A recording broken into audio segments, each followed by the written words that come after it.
Thanks everybody for joining us here in the room, as well as anybody who is online. I can't see who's online, but welcome to the 16th meeting of the Stewart Air National Guard Base Restoration Advisory Board. I am Amy Brand. I'm with Jacobs. We are a contractor to the National Guard Bureau to facilitate these RAB meetings.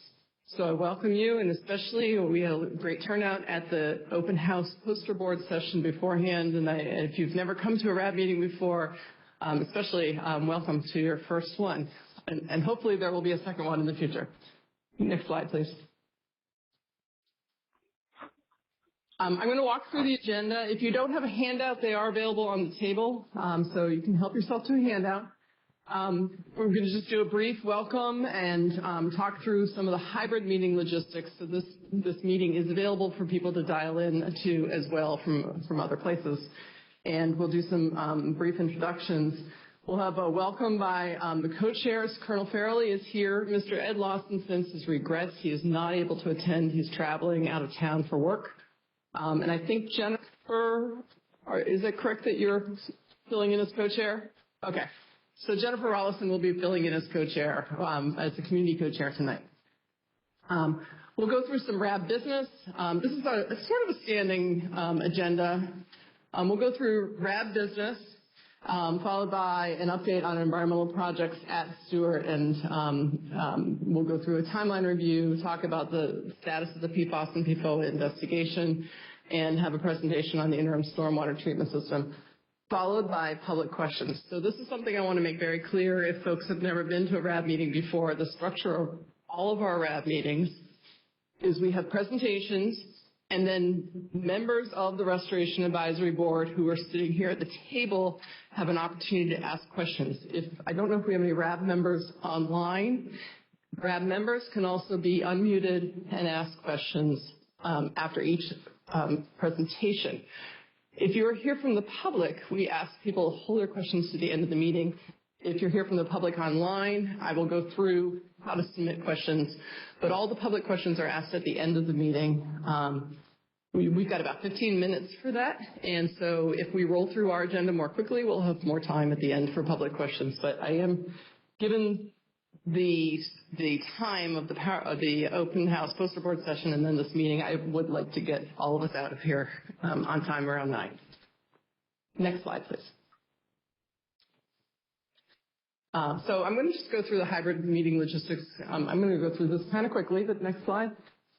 So meeting guidelines in general. Please introduce yourself when you speak, whether you're online or in person. The meeting is being recorded by a court transcriber who needs to be able to identify who's speaking. It's one of the reasons the table tents at the table help. But please introduce yourself. Again, as I had mentioned, RAB members can ask questions at the end of each presentation. We ask people to raise their hand or take turns speaking, and I don't watch the clock on the 3-minute limit, but make sure that you are limiting your question or follow-on questions so that everyone has an opportunity to speak. And then again, public participant questions will be addressed at the end of the meeting. If you're in person, raise your hand. We'll get a microphone to you. And the reason we definitely want to use a microphone is so that people who are listening online can also hear you.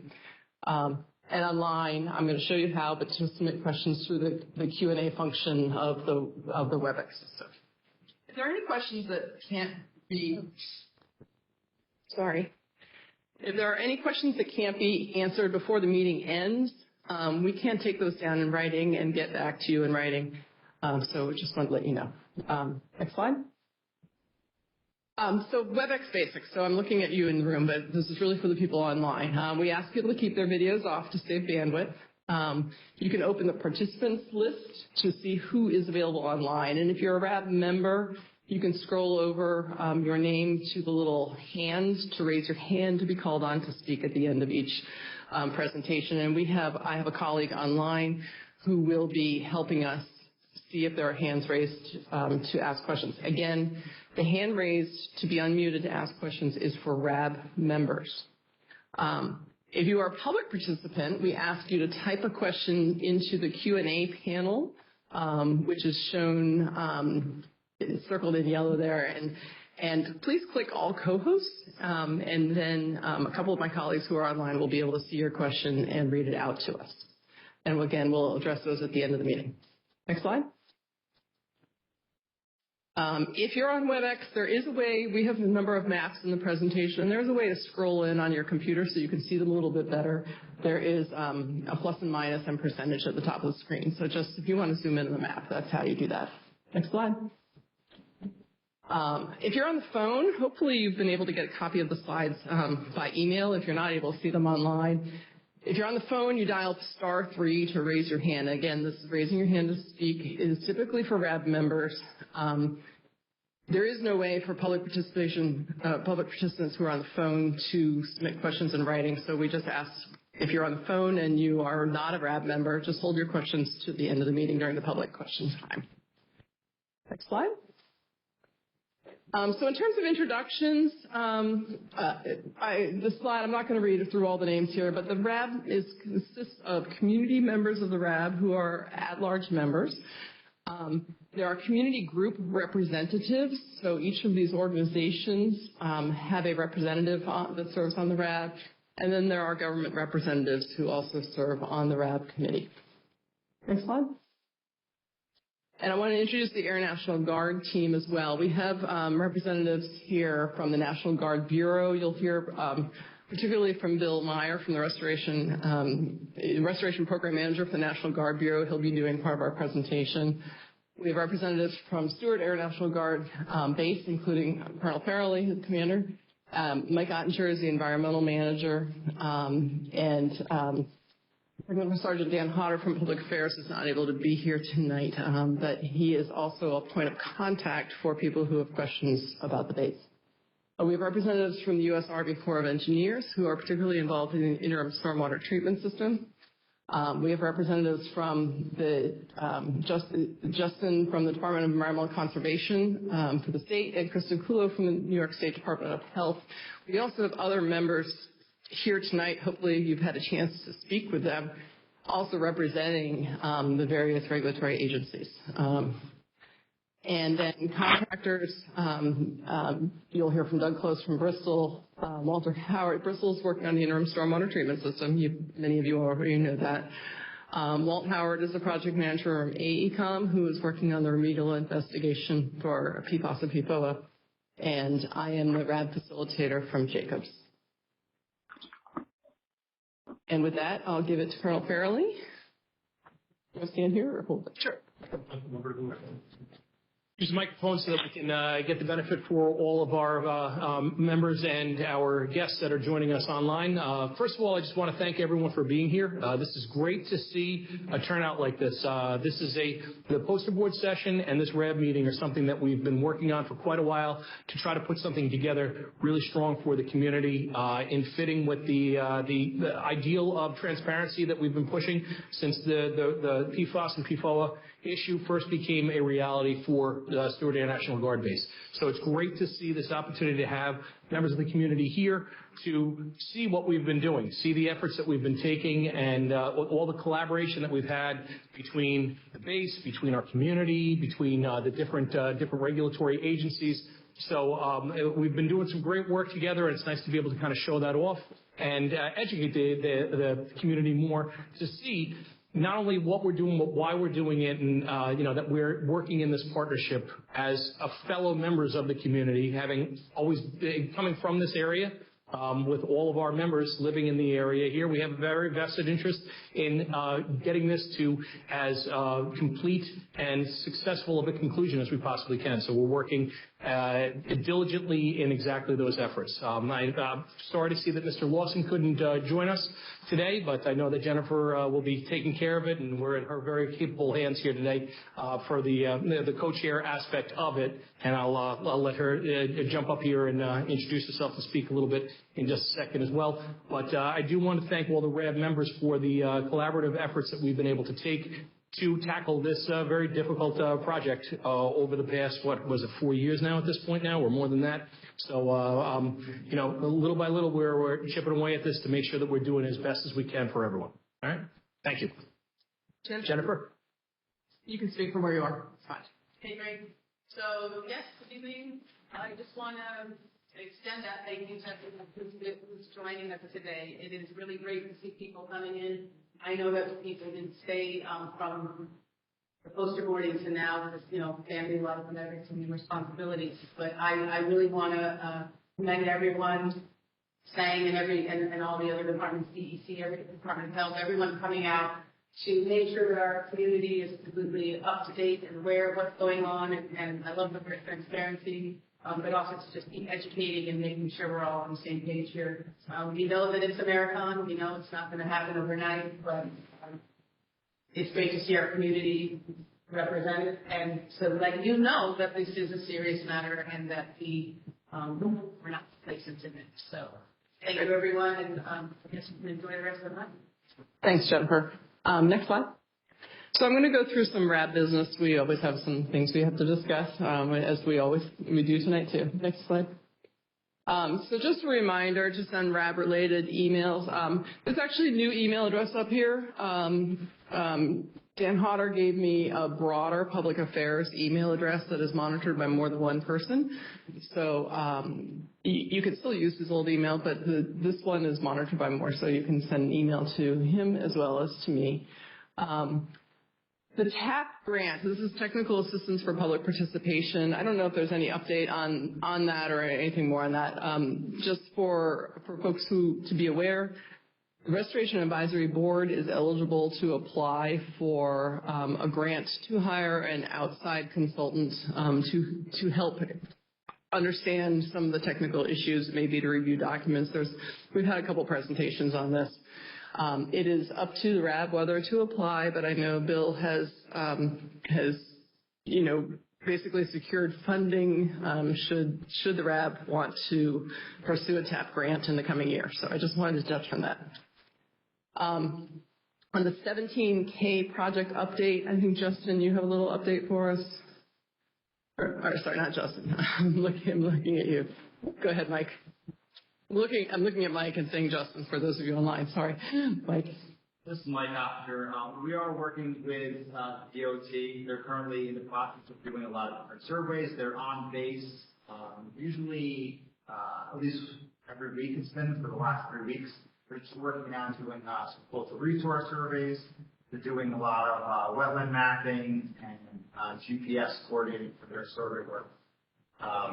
And just for this 17K version as well, it is for the base, and the recreation pond. There are a lot of downstream impacts. So they're going through a lot of different information gathering, and you just have to realize because it is a little bit more than just the base. It affects a lot of downstream crossings, New York State Thruway, and other entities. So we're working through that right now, and hope to have something maybe next meeting. Okay. And the project contact, Heather Pillsworth, is listed there. I know, Dan, you have been emailing. Would you like to? Yeah, well, I did have a couple other details from Heather because we, as a RAB, reached out to her and people. So. Okay, so for anyone online, this is Dan Shapley. Shapley. I've always been back and forth on which now I know. So Dan Shapley, RAB member, has been emailing with Heather Pillsworth. So go ahead, Dan. And just so everyone knows, the importance of this project is that it will take stormwater that currently wouldn't naturally flow over or under the base, put it back into its natural flow. And that's important because as it goes under the base right now, it's unnaturally diverted there. It either picks up contamination. Can you hear me more from this? Extreme, but they all can't hear. Oh, okay. This is for live stream. All right. Anyway, the volume of stormwater that can be treated at this interim treatment system is an issue of importance. So it's not going to squeak up. So reducing this flow of stormwater away from the base is important for the overall cleanup. Just wanted to give that context. But also from DOT, what we heard in terms of the timeline was they're finalizing the design approval document and advanced design plan by late summer, early 2024, and expect to have estimates ready to go to contract by the end of 2024. So it will be a little while, and that's the timeline.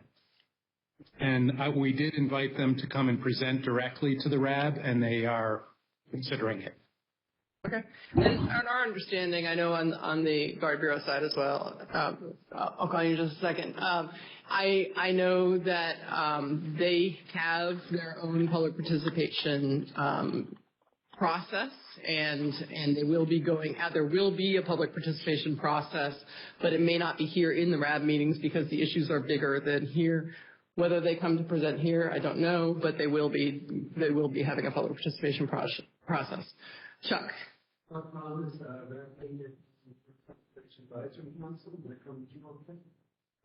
good.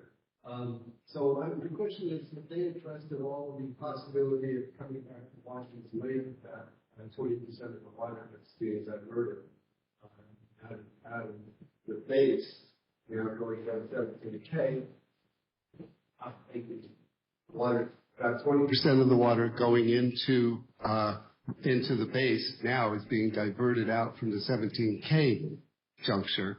Once they do that diversion, we've been requesting that water have at least the opportunity to flow down when it reaches Route 300, I guess it would be, down towards Washington Lake through the old Murphy's Ditch.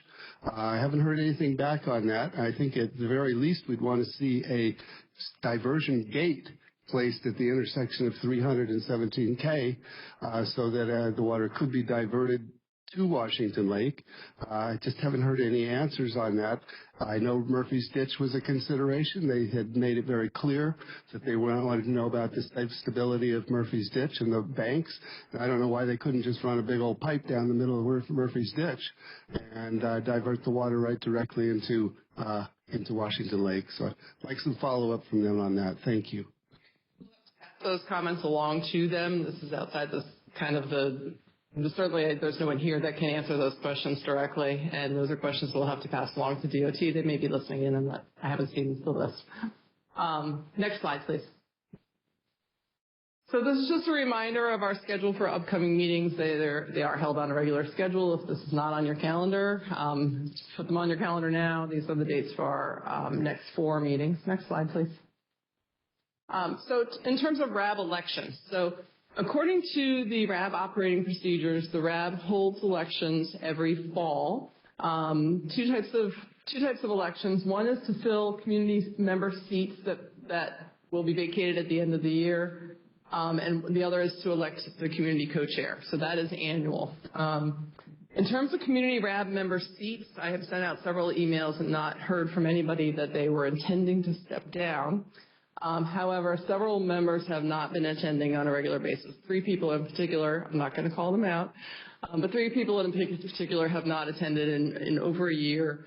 Ed Lawson, the community co-chair, has those names, and I believe we'll be considering replacing those members. One thing, we did go out and advertise for new members at this time. However, there was concern about how quickly when we put out the ads and whether people had enough time to consider those before submitting an application. So what I've heard from Ed and some other RAB members is that the RAB would like to postpone adding new members until the next meeting. We do have 2 applications. There are 3 open seats for sure. And so if RAB members are in agreement, we will plan on to vote on new members at the next meeting, which is what had been emailed to me previously. Is there any concern about that? Yeah. We had a few conversations about this among community RAB members. So I think my understanding is that what we would like. Thanks. My understanding is what we'd like is that one, we couldn't find in the RAB operating procedures the requirement that there be one time when new members can come on. There was a reference to a 3-week lead time ahead of a given meeting for any new members to come in.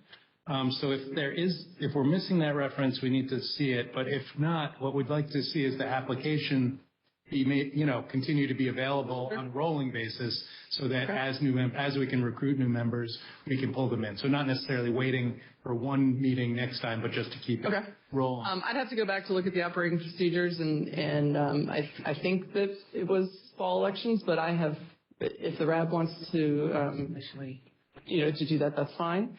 The application is available in both English and Spanish on the BASIS website.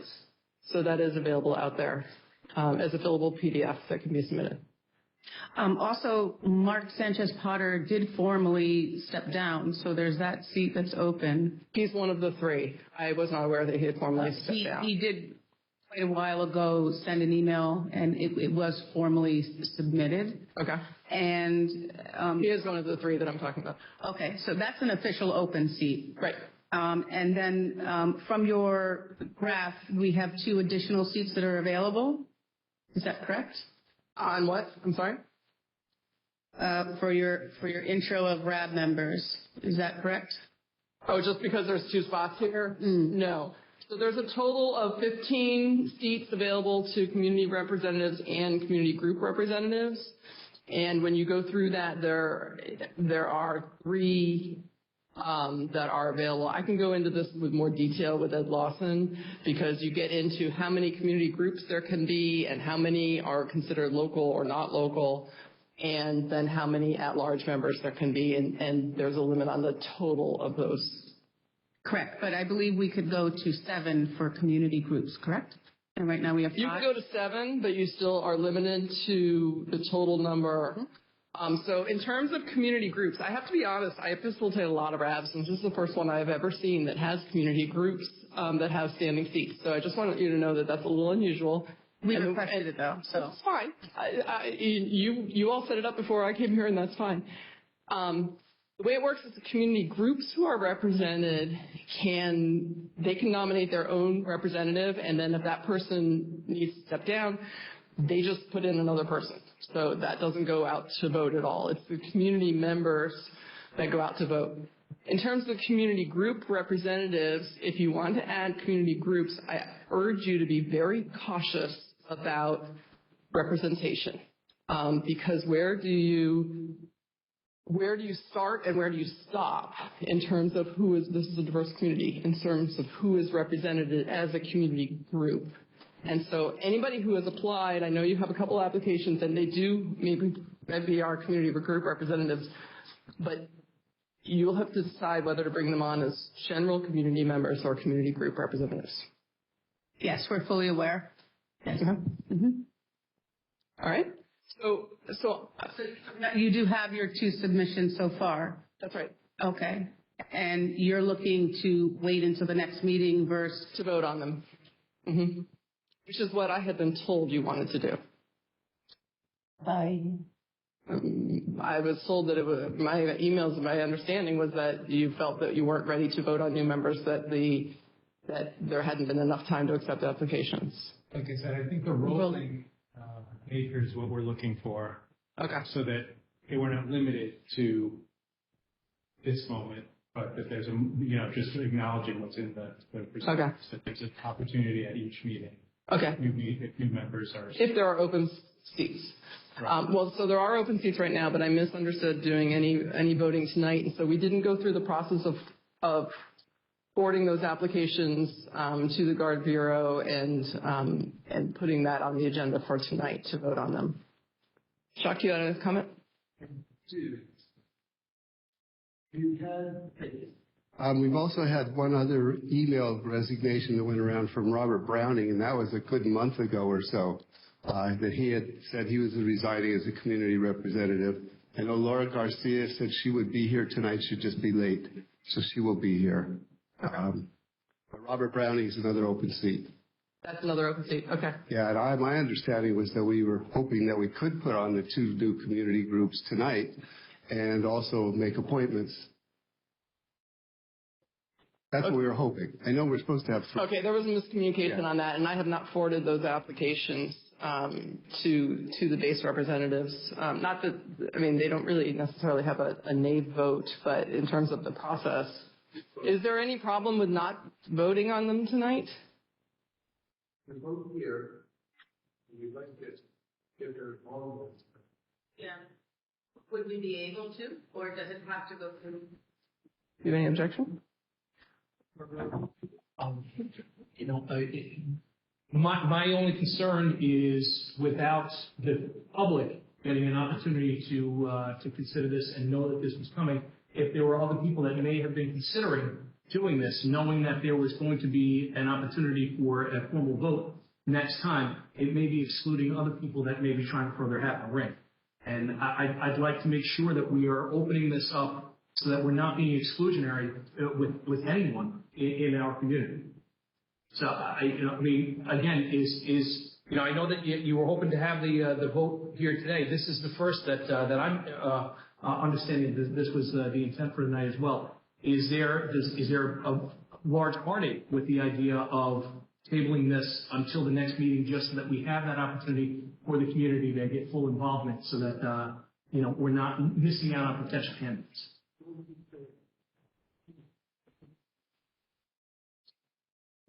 Well, It was advertised in the newspaper, yes. very much so.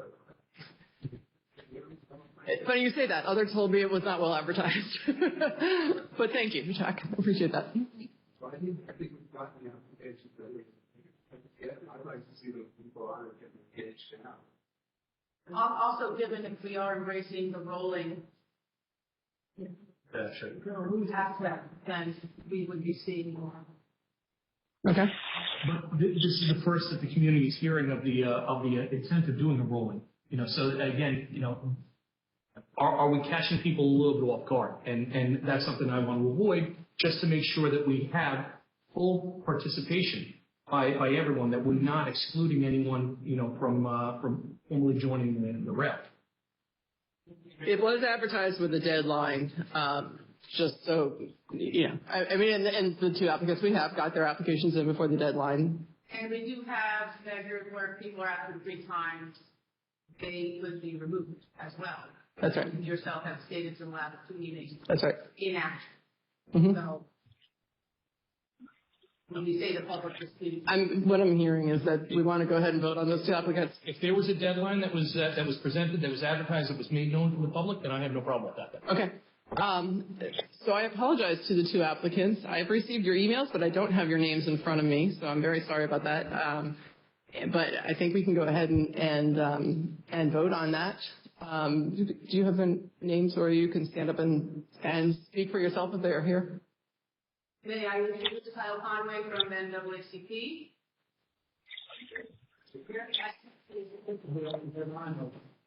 Okay.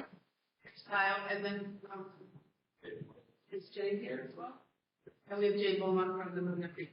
Okay, and we are voting them on as community members, not group representatives. Okay. Jennifer, my friend, I think I put a little sauce. Okay. So we have. Go ahead. Anytime. Oh, there we go. So we have Kyle Conway with the NAACP and Jay Bowman from the Moodna Creek.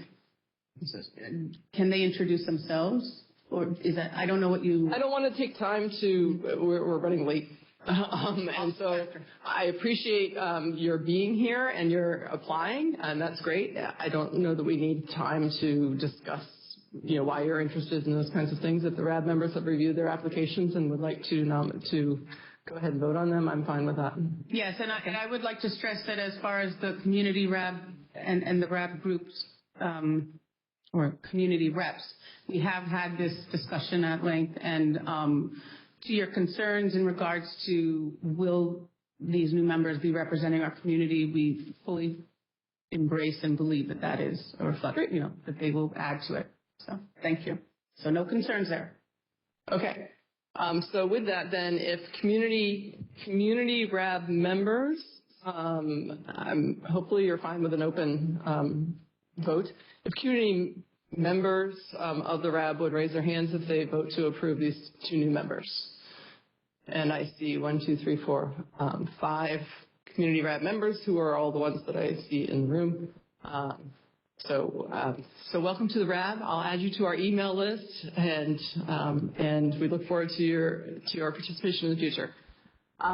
So thank you. Next slide. So the RAB co-chair election, Ed Lawson has volunteered to serve another year as the RAB co-chair. He, as per the operating procedures, he may serve 2 or more terms. He wasn't sure whether there were term limits, and I went back and checked, and there aren't term limits. It does say 2 or more. So he wasn't sure whether this would be his last time, but there's nothing in the operating procedures that says that it has to be true. Are there any other nominations or volunteers for RAB co-chair from the RAB community members and community group representatives?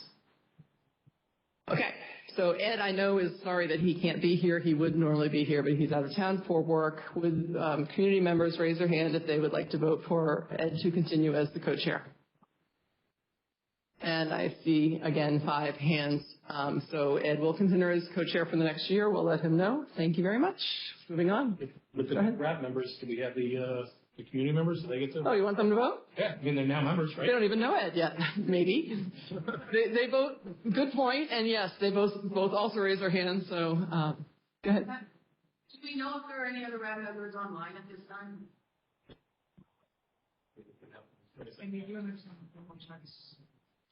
They should raise their hands.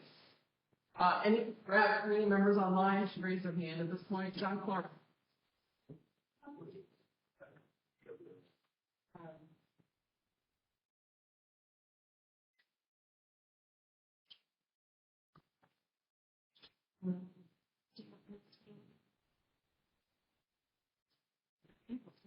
John Clark appears to be online. There are some call-in user number 3. I don't know who they are, whether they are RAB members. John, if you can actually put probably, I don't know if you can put the thumbs up, but I think some something.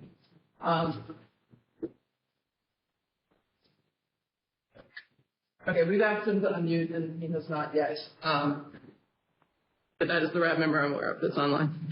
If there are any other RAB members online that I didn't see when I was just glancing at the participant list, I apologize, and please raise your hand and let our staff know, and we'll recognize you as well.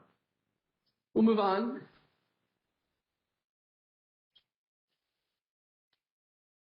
Okay, is there any other RAB business to discuss? Okay, go ahead. I'm new to RAB. I was wondering. Could you state your name for the folks who are online? Clearwater, and I was curious if there were some base tours. I have not been to base tours. We've had several. Mike, are there any other plans for a base tour, or could there be? Yeah, we can definitely get that in before the winter. We were waiting for this meeting so we can get some new RAB members, because a lot of people have come on base and got a tour of the system, but we can definitely set one up to help you guys. For the new members. Can I just add one thing here? I'll get the microphone so everyone's here. Yeah, you guys got it, Mike. I'm sorry for that. We welcome the idea of the base visits and getting people to see the hard work that Mike and his team have been doing. The one thing that I will point out, and this is very, very, very important, obviously with some of the world events right now, security is of utmost importance. We've had some concerns that we've been getting from intelligence agencies and everything else like that we have to make sure that we are protecting our people and our assets. So when we set this up, we're going to give each person that wants to come, we're going to give them instructions of making sure that they give us their information so that we can pre-screen them through our security forces group to make sure that that everything is vetted so that everything is smooth. All right, so it's really, really important that you follow all those rules very closely so that we don't have to turn anybody away at the gate. And I'm not saying this in order to be obstructive in any way. It's not at all that. It's a matter of we've got thousands of personnel and a lot of very, very strategically critical equipment that we need to make sure that we're protecting for the good of the United States. All right? Thank you, Colonel. I do want to mention that I think there may be a little bit of concern about sound online. Not online. I think just within the room to make sure everybody. here. Okay. So I know that the mics at the table, I think, are hooked more into online and less for those of you in the room. So one thing, I can see you. If you can't hear from the back of the room, just raise your hand and let me know, and we will either get one of these mics to the folks at the table, or we'll ask people to really speak up so that you can hear. So just raise your hand if you're having difficulty hearing. Okay, with that, we're going to move on and try to get through some of the more meatier issues in our presentation. And Bill, go ahead with an environmental update. Bill Meyer. Okay, good evening, everybody. I'm Bill Meyer, the Environmental Restoration Program Manager for the Air National Guard, and I'm here to give you an update. Next slide, please. So CERCLA process, this is a standard slide that we have just to kind of let folks know where we're at in the process. So with the PFAS RI, or the PFAS investigation, we're in the RI phase. And then we also have up there Site 3, the former base landfill. We're doing long-term monitoring on groundwater, methane, and making sure that the CAPS integrity is good. And then Site 5's a monitoring well for a pesticide site that we're working with DEC on. And then on the bottom, it kind of gives you an overview of the number of years that it takes, or, you know, if you were to start out year one, you start out with the PASI. It can be 1 to 3 years. Then on year 3, you start the RI. That can go 3 to 6 years. Well, not 3 to 6, but 3 years total. Those just kind of give you some time frame references. Next slide, please. So timeline for PFAS, just kind of a historical or a chronological overview of how this all got started. And I'm not going to read these to y'all. They're on the slide deck. But if you fast forward to 2023, we recently completed our first phase of field investigation for the RI, and we've done a contract modification. I'll talk a little bit more about that when we get to the PFAS RI. But we anticipate in the springtime starting up the second phase of data collection to fill in the data gaps for the investigation out there. And then also continued operation of the interim stormwater treatment system. Next slide, please. Lagoon wastewater release, and this is on the mic.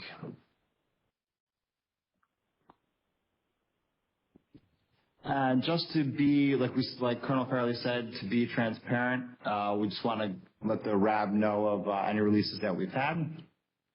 So as everyone here in the community knows, we've had a lot of rain recently. And when the rain comes, it goes into the ground and raises the groundwater table. And we have a lot of infiltration for these wastewater lagoons. So the heavy water, heavy rains on October 1st and 2nd that weekend caused our wastewater lagoons to overflow its bank and releasing some water that potentially contained PFAS. So we immediately discovered that spill when we came to work on Monday, October 3rd. We ran that up the chain to National Guard Bureau, congressional delegation. We reported the spill to DEC. And then upon that discovery, we switched our lagoon flow to the other one that was almost full. And so we started there. And currently, we took some samples to determine what those actual... I just also want to point out that immediately upon discovering that there was the overflow, we did contact the RAB as well to make sure that we were keeping everyone in the loop as to exactly what was going on. So sorry for the interruption. So we took some samples to, just like we did with the IDW, to see what the actual PFAS levels were. And currently, we are treating this with the granular activated carbon. This is a system that is similar to the system at the pond.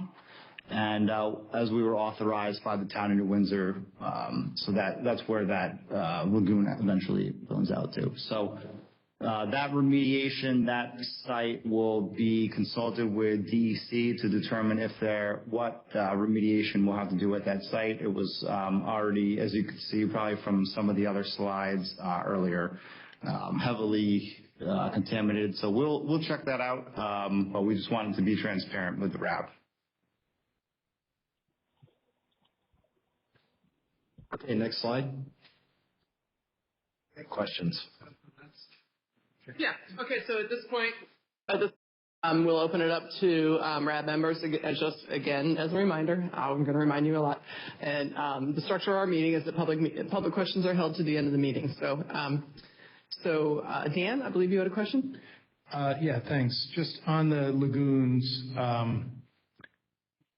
through authority that the Clean Water Act gives, the town of New Windsor has power to ask the Air National Guard or tell the Air National Guard to filter the lagoon water through the GAC system before it goes to the sewer treatment plant. That's the waste stream, so everyone knows that's the filter he's talking about. And to me, I think, and to the RAB members who are interested in these interim remedial measures, it's a reminder that, that's I know the systems are different, the flows of water are different, the complexities are different, but the fact that we can filter a discharge that's going to a sewage plant, but not to the stream or not to the stream that could feed the water supply is sort of the nut, the issue that we keep coming back to over and over again. We want to see those interim actions taken that can take the action on the other flows off the base. Thanks. Okay, next slide. Unless there's other questions. Not seeing any. Okay. So on to the remedial investigation. Next slide, please. So, like I stated earlier, MOB 1 started, we completed that field mobilization in June of 23. Right now, we've got the validated soil, groundwater, surface water, and sediment data. And tonight, if you looked at the posters, some of that data, all that data was presented on there, giving you concentration ranges, and Walt will talk in more detail about that. Right now, we're looking at the analytical results, and we're developing the scope for MOB 2, the step-out locations, to fill in the data gaps. And once I get done with these bullets here, there's a following slide that has a conceptual site model. I'll kind of give you an overview of what some of those data gaps might be. So the third bullet here, or fourth bullet, the Corps, we issued a contract modification to AECOM that added the 6 additional sites, building 142, and I believe there's 5 RSLs. That's correct. 5 RSLs, regional screening limits. EPA changed the levels, so back before we started the RI, those levels weren't in existence. But because once the new standard came in place, the regional screening levels, the soil concentrations or groundwater, they exceeded those levels. So doing the right thing, we added it to the remedial investigation because now they exceeded the levels. So we did a $1.6 million contract modification for AECOM to do those 6 sites.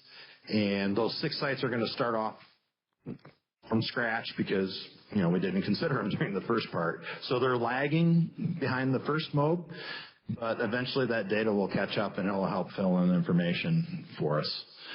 Also, so we covered that and talked about building 142. And also another part of that is there was a new EPA method, the EPA method 1633, which we modified. So we were going to be, all of DOD is supposed to be using 1633 for site characterization. So when we awarded the contract back in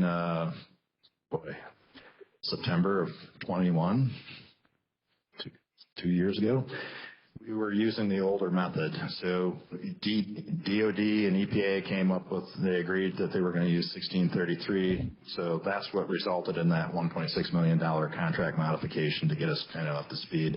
It's kind of a moving target when standards keep changing, but we're trying to keep up with it the best that we can.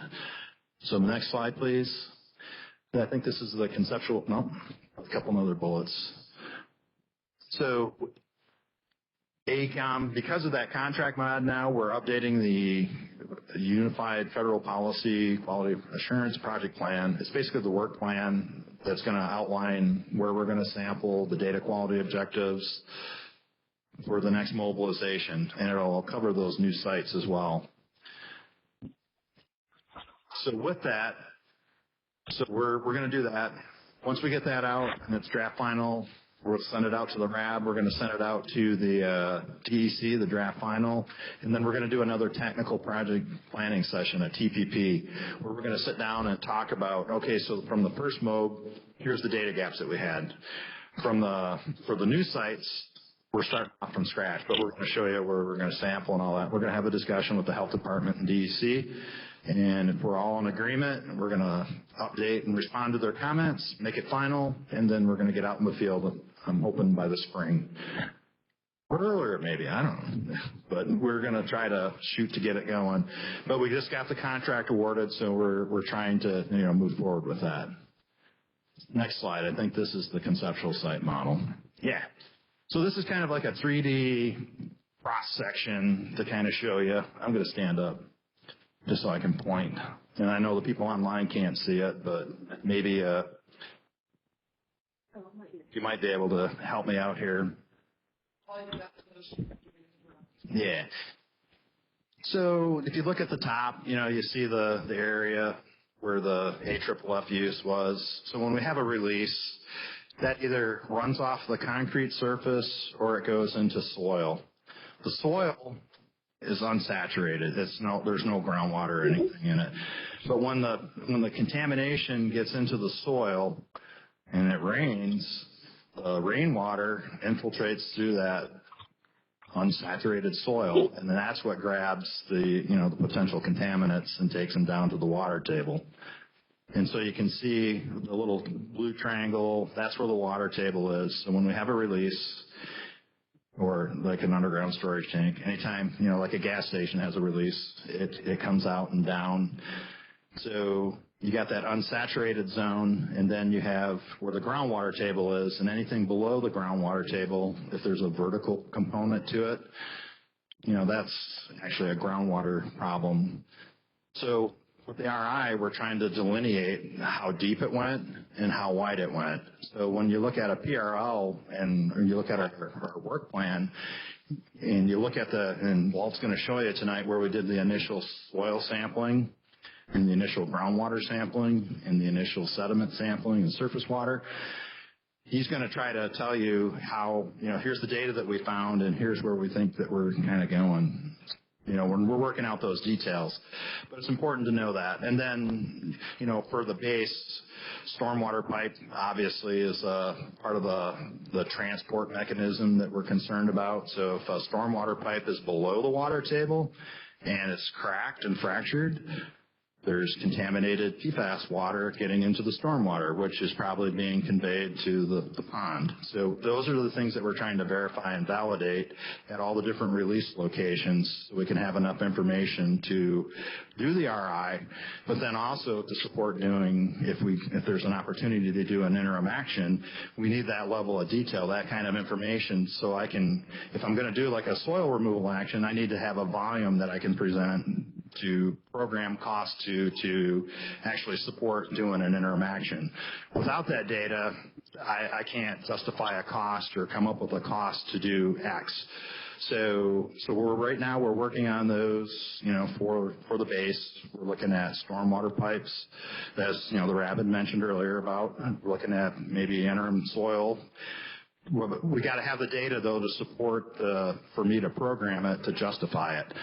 And so that's kind of where we're at with this. And the same with delineating groundwater. How far did it go? How far off base does it go? How deep does it go? Right now, we've got some data. This next mobilization is going to give us more data. And then if I get enough data that can support doing one of these actions, and I'm looking at it, and I have AECOM looking at it, we're working with the base civil engineer looking at this, we're going to come up with something that's appropriate. And so right now we're in the programming cycle for looking at for FY25. I could do something in 24 if I got enough data, but I don't think that we're there yet. Just seeing the data that's been presented, I think we need some more information to actually come down and make a decision on something like that. But when I do that, like I said, I have to have data to support that the sites was, it doesn't have to be characterized 100%, but it has to be enough for me to determine a volume or a linear footage of, stormwater pipe that needs to be relined or, the source that needs to be removed. So if you look at remediation 101, if you don't take care of the source area, I mean, you can treat stormwater all day long, but it's going to still continue to discharge. So you got to try to do something about preventing the source from creating it. So for stormwater, it's looking at the pipes maybe, and then also removing soil sources that are above the water table. So it's a combination of those things. So we're looking at those. We're not there quite yet, but, you know, I am looking at it. And so once I get enough data where I can support developing this and programming it, I'll definitely, you know, do that. And I've done that at other bases. So, I mean, it's not an impossible thing. So that, I just kind of wanted to give everyone an overview of that. So when Walt talks about the different things, you know, our next steps, we're going to be working with DEC and the health department at looking at what those data gaps are so we can answer those questions, and then we can get out of, you know, because everyone's tired of doing an investigation, we need to get to remediation, but we have to complete this part because that drives and supports the recommendations that we do for remediation. So if I don't have the data to support it, it's going to be harder for me to get funding approved. I mean, I got to prove ourselves. I mean, I got to prove support the project that this justifies that. And they, believe me, they look at it. They do look at it. So, but I'm confident that with AECOM and all the team members on here, we're going to get there.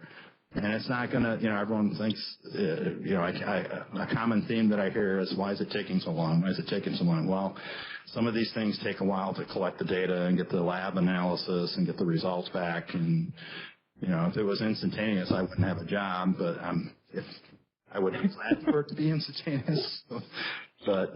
So that's it. Next slide. And I'm going to hand it off to Walt. He's going to talk about the results that we got back. Thanks, Bill. Hi, I'm Walt Howard. I'm AECOM's project manager for the PFAS remedial investigation. And tonight I'm going to go through these figures that have an update from the figures that we reviewed in the July RAB, give you an update of some of the analytical results we got from our Mobilization 1 samples. Next slide, please. So this is an overview slide of all of our Mobilization 1 sample locations. The purple locations are locations that we couldn't complete. And that was, for the most part, with just a few exceptions, those are surface water and sediment locations that we didn't have access to. The green points those are all the samples that we were able to collect. There's a total of 240 locations that we sampled at, including soil, groundwater, surface water, sediment, and stormwater. Overall, we collected a total of nearly 400 samples from those locations. Next slide, please. So this is our first data figure. This is the sample. This shows the relative PFAS concentrations from our temporary groundwater sampling points. So the temporary groundwater sampling points, they screen groundwater in the unconsolidated overburden soil above bedrock. At each one of these locations, there's multiple points that screen progressively deeper in the overburden between the water table and bedrock. So if you notice, each one of these locations are shaded with a color, and that color represents a concentration range of the PFAS result or concentration that was detected at each one of those locations. Now, this figure shows only PFAS results, and that's because PFAS is the primary constituent of the AFFF foam that the base used formerly in fighting fires. It's also, in most all cases, it's detected at the highest concentration of any of the PFAS compounds that we analyze for, so it's generally considered kind of the driver, so to speak, with respect to contaminant delineation for this RI. So as far as the results go for from these groundwater sample points, the yellow concentrations, they exceed the screening levels. I'll go through those in a minute, but we basically exceeded the screening levels at 90% of the locations that we actually sampled. But if you look in the legend there, I'll just go through the different ranges. So the gray symbols, they indicate locations where PFAS was not detected up through the screening level of 4 parts per trillion. Yellow is for results that was between 4 and 100 parts per trillion. Orange was for results that were between 100 and 1,000. Red was between 1,000 and 10,000. And the dark red or burgundy, that was for results that were between 10 and 35,000 parts per trillion. So, for the most part, I mean, over a large portion of the main part of the base, sample results ranged in the 4 to 1,000 parts per trillion range. If you look at the southern end of the base, you can see a concentration of red and burgundy sample results. And that's where, by and large, all the highest concentrations reside. If you look just to the north of the former fire station, that's PRL-3, and at the southwest corner of PRL-6. There's a dark red or burgundy sample there. PFAS at that location was 32,000 parts per trillion. So that was the highest sample concentration that was detected during mobilization 1. And then just to the south of the 2 wastewater lagoons, there's 2 darker locations there. Concentrations there were 12 and 22,000 parts per trillion. So that's where the highest results were at, was in the vicinity of the retention basins and the former firehouse. Okay, I guess we can go to the next slide, please. So this is a groundwater results map. Again, PFAS, again with the sample labels are shaded according to concentration ranges. For this is the results from groundwater samples collected from permanent monitoring wells that we installed in the upper 15 to 20 feet of competent bedrock. We installed 9 monitoring wells during mobilization 1. 5 of them are on the base, the main base. 2 of them are just to the south of the base in the vicinity of Wreck Pond. And then 2 others were well to the east between Union Ave and Lake Washington. Fortunately, in the Lake Washington wells, PFAS was not detected. So that's why they're shaded gray, and from this distance, they're pretty hard to see. Over there right on Union Ave. And then as far as the 7 wells that were sampled on base, they ranged in concentration from a low of 4.3 parts per trillion, and that's in that yellow well that's just to the south of Wreck Pond. And then the high was 690 parts per trillion, and that's in the orange symboled well just to the north of Wreck Pond. And then all the other sample results on the base, the 5 other wells, they fell within those 2 ranges. With respect to, as Bill had mentioned, that, we'll be looking to step out from, these locations as well as the overburden wells with additional wells to evaluate the lateral extent of contamination as identified by those. Basically, each one of the locations that we have an exceedance, we'll be stepping out from. We need to do that to delineate it before we can move forward. So, okay, we can go to the next slide, please. Okay, so this figure shows our soil analytical results. We conducted soil borings at 65 locations. We collected 122 soil samples, and of those, we exceeded the PFAS screening level of 13 parts per billion in about 60% of the locations. Over the main part of the base, you can see there's just a few isolated exceedances. Really, the exceedances and the higher concentrations are And the soil samples that were collected at the south of the base, in the vicinity of the former fire station, and then the two wastewater lagoons at the southern boundary. The highest concentration was in that one mooring right to the southeast corner of the wastewater lagoons, and that was in the surface soil right at 0 to 2 inches, and that was 500 parts per billion ppb.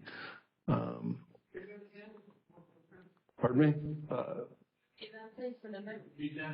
It was that burgundy or dark red. Well, no, the one to the right there. That was 500 parts per billion.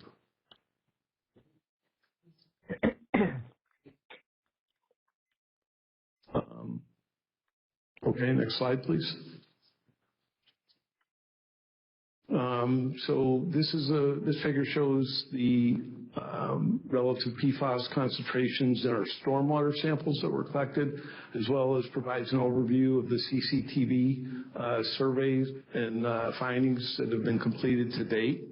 So as far as the stormwater sampling, we collected samples at a total of 37 locations, which was from a combination of outfalls, manholes, and catch basins. There was also a few locations that were dry, and those are represented by those blue symbols. In the 37 samples, the PFAS screening level of 4 parts per trillion was exceeded at every location. All but 3 of the locations, the results were in the range of 4 to 1,000 parts per trillion. Those are indicated by the yellow and the orange shaded symbols. And then there was 2 samples that were in the 1,000 to 2,000 part per trillion range. And one of them is right at the south side of the apron, or PRL 11. And the other one was from outfall 3, which is just north of Wreck Pond.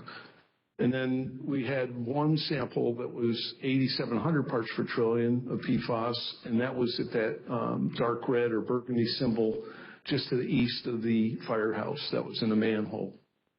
Okay, that's it. Next slide, please.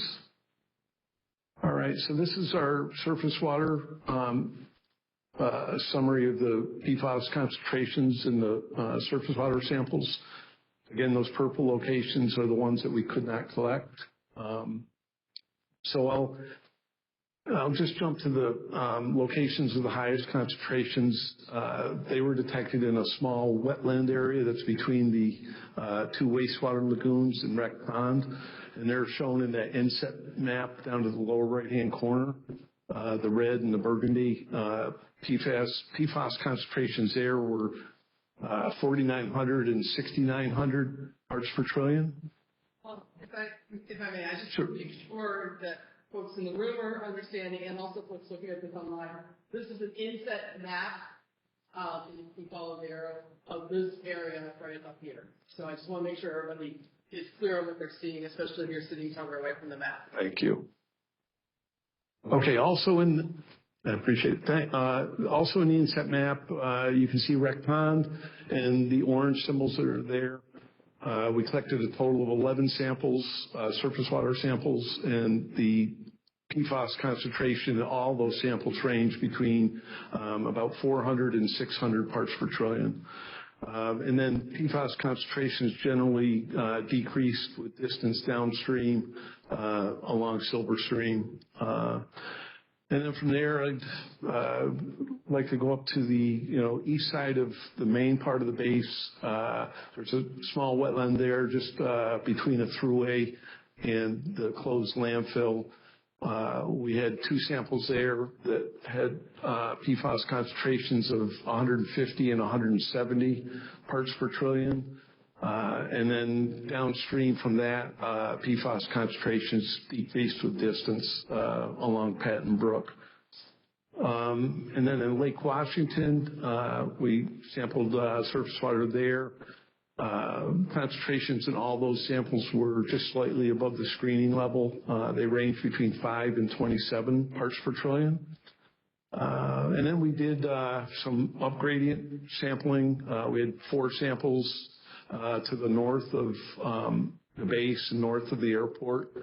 PFAS was detected just slightly above screening levels in all those samples between 5 and 7 parts per trillion. And then I guess I'd also like to just point out that we did sample in Browns Pond, and PFAS was detected in a couple samples, but all the results were below the 4 part per trillion screening level. That pretty much completes it for that, and that's the last of our figures. Next slide, please. And this is just an update of our RI project schedule. The first item's checked off. That's mobilization 1. As you know, we completed that this summer in June. Now we're on to mobilization 2, and as Bill mentioned, we're in the process of updating our UFP QAP addendum with the additional sampling locations, updating our future sampling to be by the new method 1633, and so on. As soon as we get that completed, we'll work with DEC and DOH to get that approved. And then after that, as soon as possible, we'll be ready to start mobilization 2. We're hoping that'll be sometime early in 2024. With that, we'd anticipate completing that next summer. And then after that, we'll proceed to mobilization 3, which will include the installation of new monitoring wells, permanent monitoring wells. That's, right now we anticipate that to be completed by spring of 2025. Then we'll be on to mobilization 4 and the lysimeter study. That'll be, completion of the rest of the permanent monitoring well network, 2 rounds of groundwater sampling, the lysimeter study. We hope at this point we'd anticipate that would be done, between mid-2025 and early 2026. And then that would be followed by the draft remedial investigation report, currently scheduled for early in 2026. So that's all I have for my update. Thank you. Thanks, Walt. So we're going to open it up again for RAB questions. So again, we'll hold the questions for the end. A couple housekeeping things I want to just mention. So RAB members online, Bill Fetter and Chris Clark are online. So if Bill or Chris have questions, raise your hand, and our team will make sure that you get called on to ask your questions as well. I want folks in the room to know that they're online. Also, I neglected to mention at the very beginning of the meeting, RAB members know this. If you've been here before, you know this, but not everyone may know it. These meetings are recorded. So we have a court reporter in the room who's taking things down, literally, and that is publicized. That's published in the administrative record.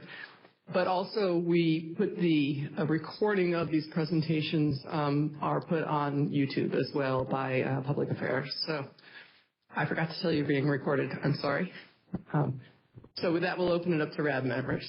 Jennifer has a mic in her hand. Go ahead. I was just, not to be picky, but within these maps, you go between different measuring techniques, everything from nanogram per liter to microgram per kilogram, but you were presenting in parts per trillion, and that can be a little bit confusing. I'm confused all the time anyway, and it's math, and we don't like that. So is there a way to make that consistent? Because we as a community, as PFAS communities, a lot of us use parts per trillion. That's what we've become familiar with. And so I think if we could just get all of this in the same range, at least we know where we're starting from. Sure, please. Sure.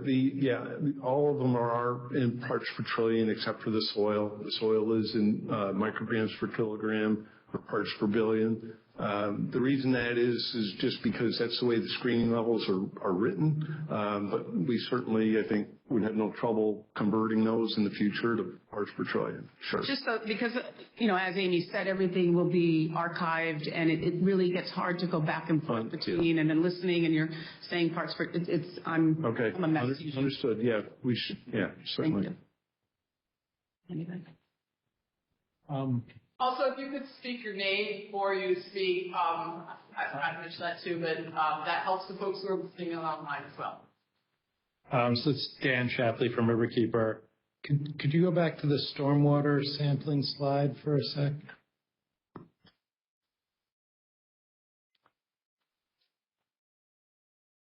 Couple more. Keep going. There you go, right there.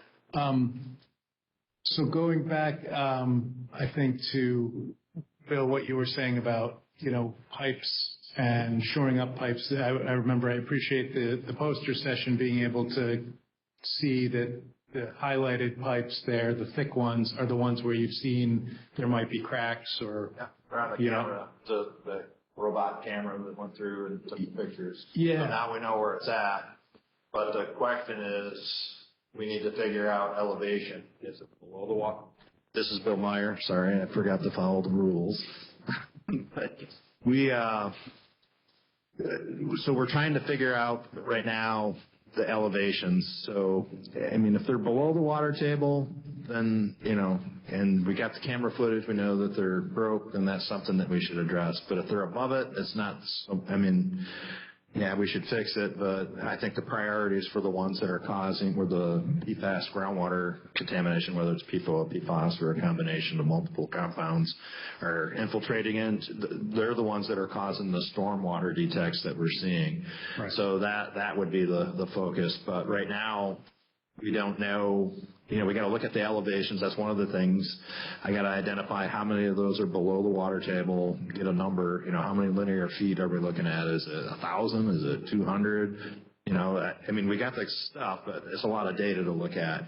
And then also, is it within the footprint of the PFAS, or is the stuff that we're seeing in the stormwater a result of, a soil source or something that might be related? So all of those things got to go into factor and be evaluated and analyzed before we come up with a recommendation to go, I think I've got 500 linear feet of stormwater pipe that could be relined that would actually help prevent groundwater infiltration into that stormwater pipe. Right. Or I've got a soil source area that's up here. I've got, 1,000 cubic yards that I know is creating a problem. So like if groundwater is connected to surface water bodies like at Wreck Pond, is that what's causing it, or is it what's in the stormwater pipes causing it, or is it both? It could be both. And but those are the things that we got to evaluate and look at. So just so y'all are aware, we're looking at it, but that's a lot of information, and we're trying to crunch through it. So I guess my question is that analysis of the elevation something you can do pre-mobilization too, or that's part of mobilization? We're doing it right now. We're looking at it. We're working with the base civil engineer. He's got the as-builds, and we got the camera footage. We kind of know where the PFAS is in the groundwater. We've got the stormwater data that's in there. So we're looking at a combination of all that to come up with an idea of what is it that we're really, what's causing that. And that's all part of the conceptual site model, that 3D figure that I showed you. Those are the data gaps that we're trying to fill in. So when we get enough information, we can do a data-driven decision to say, hey, this is what I'm going to target because I know this is happening. And oh, by the way, we don't have to collect more information as part of the RI because we've already verified that. RIs don't require us to investigate 100% of every inch of soil and groundwater in that. We got to extrapolate that out and but it still gives us enough information to plan and project and then program what we need to do. But like I said, we're not quite there yet, but we're getting there. And the good news is at any point, so you saw the schedule for the RI. That doesn't mean I can't do something before mobilization 3 if I got enough data and I know I can program it and support and justify doing that action. I can do that. I don't have to wait till it's done. That's the beauty of CERCLA. At any point in time on that process, I could do it during the FS. I could technically do it during the SI, although that's already done. But we didn't have enough information to make those kind of decisions. So that's kind of like in parallel with the RI that's going on. And once we get enough data, like I said, we're looking at that. We've heard the RAB. DOD came up with its memo, so we're looking at all those things, and we're gonna, when it's appropriate and we got the information, I'll program it and do it. But right now, I couldn't tell you how many linear feet. I couldn't tell you how many cubic yards of soil, if there is a volume that's reasonable, or even if it's not reasonable. I couldn't tell you all that because, well, one, it's a lot of information, but we're working towards looking at those different things that might be potential options out there, short of doing the So I just want to add the last part to the question. So then it sounds like then getting to the pipe relining or the slip lining, it seems like with like the next RAB meeting, you like in that time frame, you're saying you could have the elevations and know which pipes are the priorities? We can do that. Yeah, maybe. I'm not sure, what it's going to take, but when we get there, I mean, there's a couple ways that I can program it. I can try to do it this current year. If I've got enough information, I mean, there's a whole process behind the scenes that you all don't see, but I have to be able to support and justify what we program in there. And if there is something that I see and, we just don't have enough time to do it, I can still capture it for like FY25, the following fiscal year, because we're always looking out a couple of years trying to forecast and see what we can do. So, I mean, it's not like we're going to wait till the RI's done. No, we're looking at it, but we just have to have the right data and the timing to actually program and try to get it approved through, our higher headquarters and that. Thanks. Thanks, Dan, and thanks, Bill. Other questions from RAB members? Chuck Thomas. And Chuck, I'm going to give you this mic. Thank you. A lot of information. As you said, you covered a lot of territory. I'm trying to digest it and come back through it. First, AECOM, Walt Howard. What is AECOM? It's not listed in the participants in the beginning. Is it? Maybe I missed it. There's a contractor for the remedial investigation. That's the overall contractor. AECOM is the name? Yep. Okay, thank you. I just thought it was initials for something else. Two. Yeah, sorry. But the other part of it was, and he's trying to keep a low down. Well, yeah, it stands for Architecture, Engineering, Construction, Operations, and Management. Okay, Architecture, Engineering, Construction. Operations and Management. Thank you. Okay, that sounds like the management. That's why you use AECOM. Okay.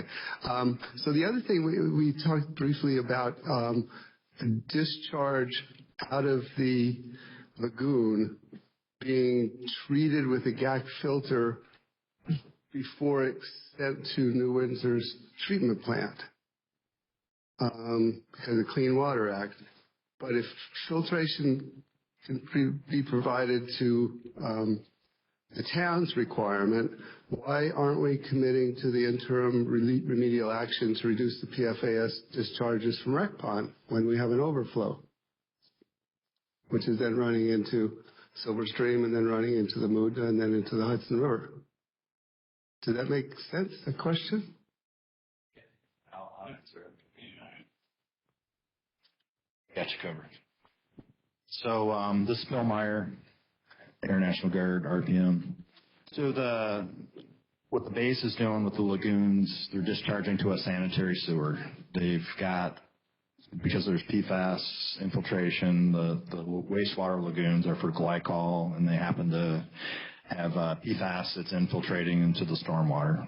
So those waste lagoons, they got a permit to discharge treated, the lagoon water to the sanitary sewer. It's a set amount of volume. Those wastewaters don't have 4 outfalls. Those lagoons aren't taking 4 different outfalls, so 17K, the 4 different ones that go into Rec Pond. They're not taking that volume. They're a set volume, so they can manage that volume and control it and treat it. With Rec Pond, we don't control what goes in there. When it rains, the volume increase. I don't know how many times but it goes up significantly. So that's a little bit more difficult to, do zero discharge, minus, when they had the rain event and they had the overflow.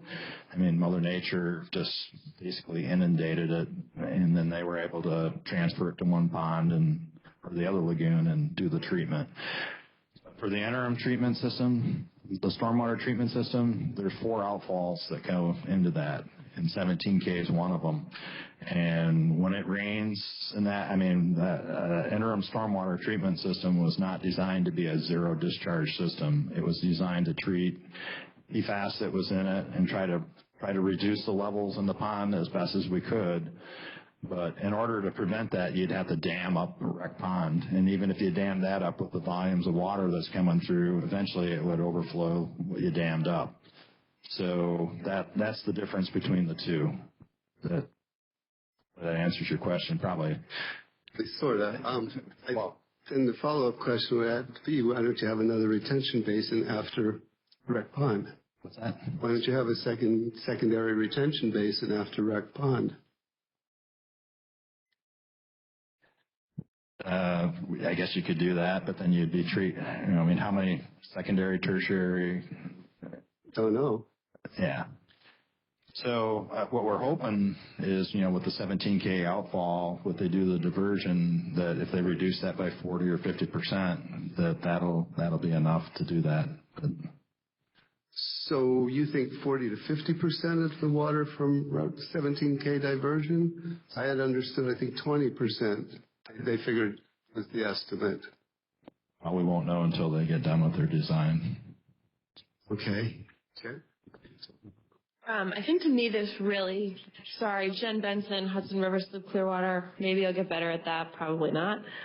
I think to me this, keep on me, Amy. I think to me this really hits on the importance of, I understand that the Department of Transportation and their project is bigger than what's happening here, but I think the interconnectivity between the two can't be ignored.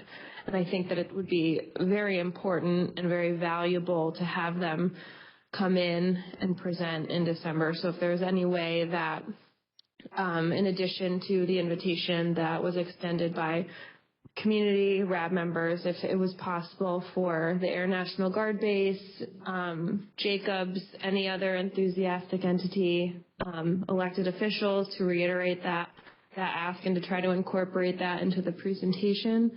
And if it's not at the appropriate time in December, if that doesn't line up with our engineering studies, the next meeting, it feels really important. It continues to come up. It's going to have really drastic and currently very unknown implications on Rec Pond, estimates of 20 and 40%. I'm not a mathematician, but that's 40% is double 20%.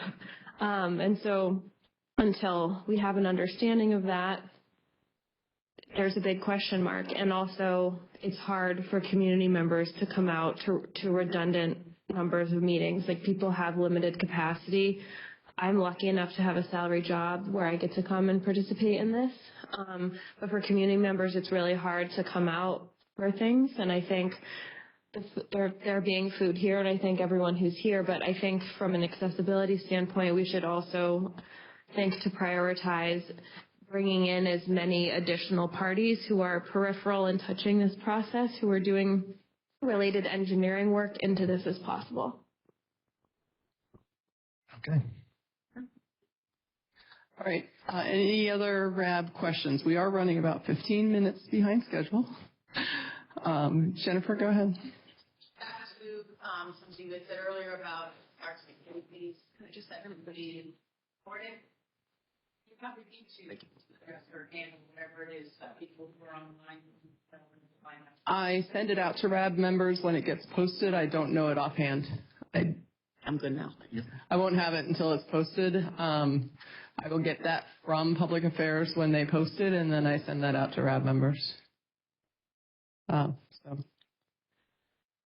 Okay, with that, we're going to move on to the interim stormwater treatment system. Doug always seems to get his part of the presentation cut a little bit short when we're running late.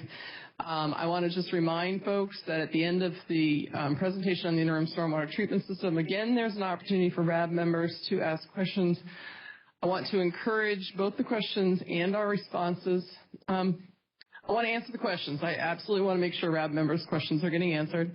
But I also know that there may be members of the public who have been waiting to be able to ask their questions as well, and I don't want to shortchange them at the end of the meeting to be able to ask questions as well.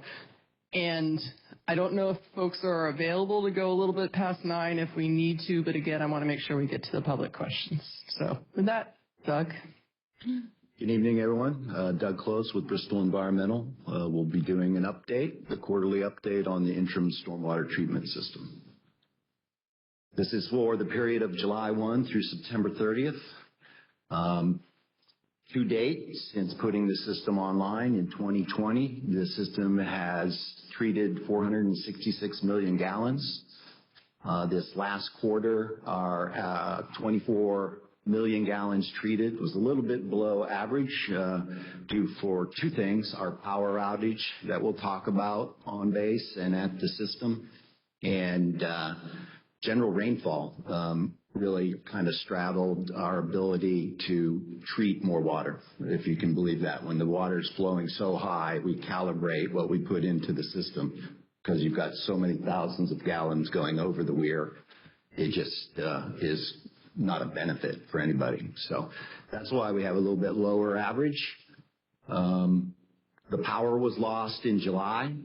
We worked very diligently to try to find temporary power source from the base and other sources. We realized quickly what we needed to do, so it took us till August 11th to get the right equipment, the right connection tied in from a generator to our power panel, and we restored that on August 11th.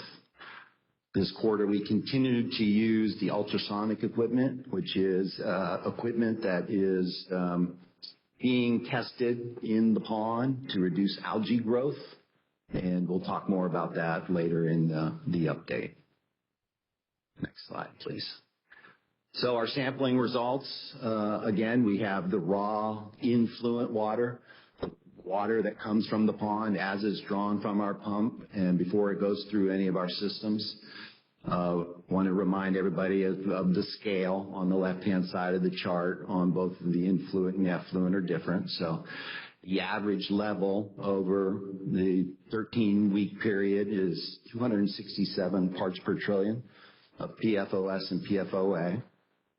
And then our post-treatment result, our combined effluent after all treatments through all 4 trains, the average over those weeks, 0.8 parts per trillion. So below 1 part per trillion for that period of treating the 24 million gallons.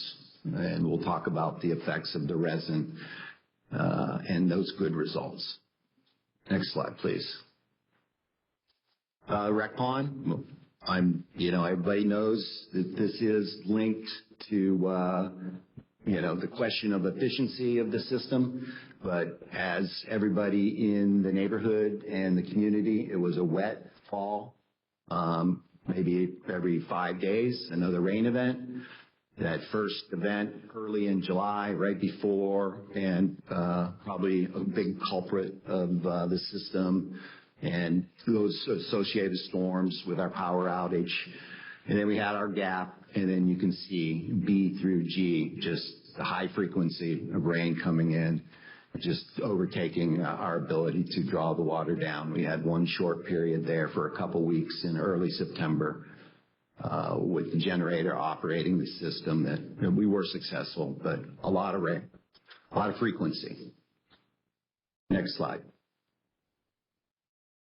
I like just to keep this up there. There's nothing new from the last one other than I just want to remind everybody that we did return to our configuration of 2 GAC treatments, primary and secondary, followed by resin in each of the 4 trains.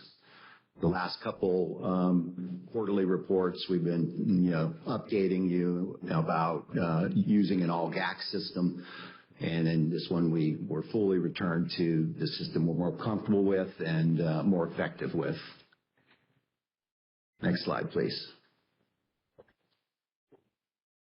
So more on the outage. I think I already talked to most of these points. The date of the event, our efforts to replace, are working with the National Guard Bureau and the Corps of Engineers to acquire the right equipment, go out and find it, get it on site, properly connected to the system electrically, and keep the system operating was, it took us a little while, but it was done, and we're in a better place for down the road. If a similar situation was to happen, we now have backup breakers, thanks to the guard space effort to invest in that, and we now have a setup where we can mobilize equipment in more effectively and quickly and get it on generator power if need be.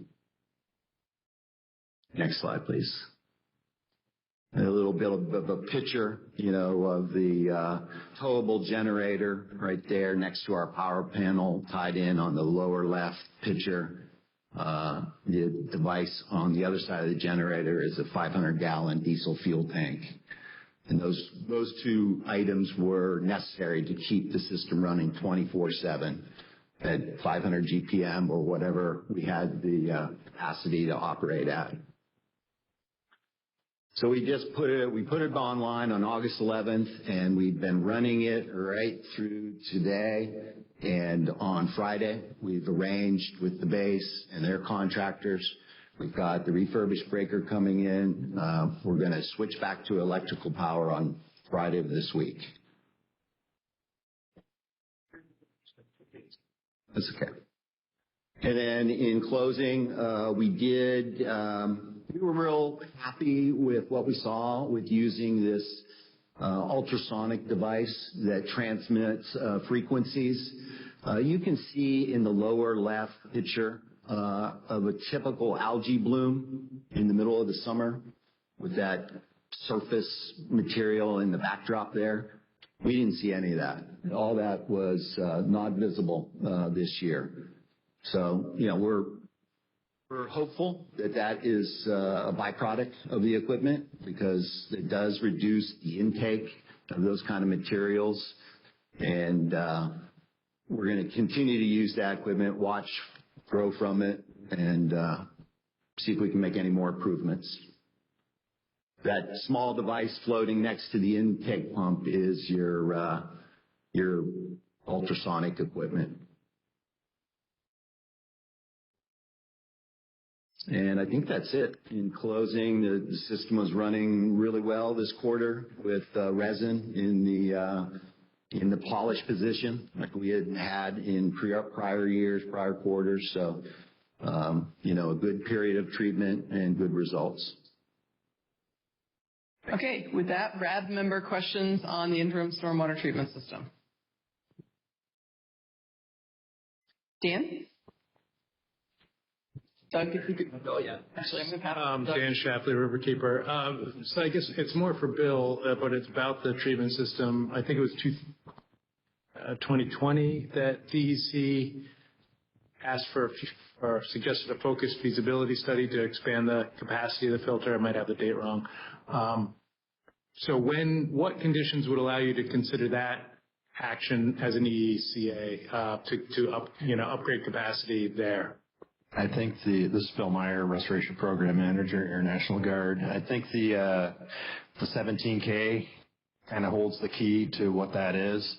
We don't want to design a system and then automatic, whatever the percentage is, whether it's 20, 40, 60, whatever they come up with for diversion, we don't want to design a system and then have that volume change, because then we're over designing, and I don't think that's a good use.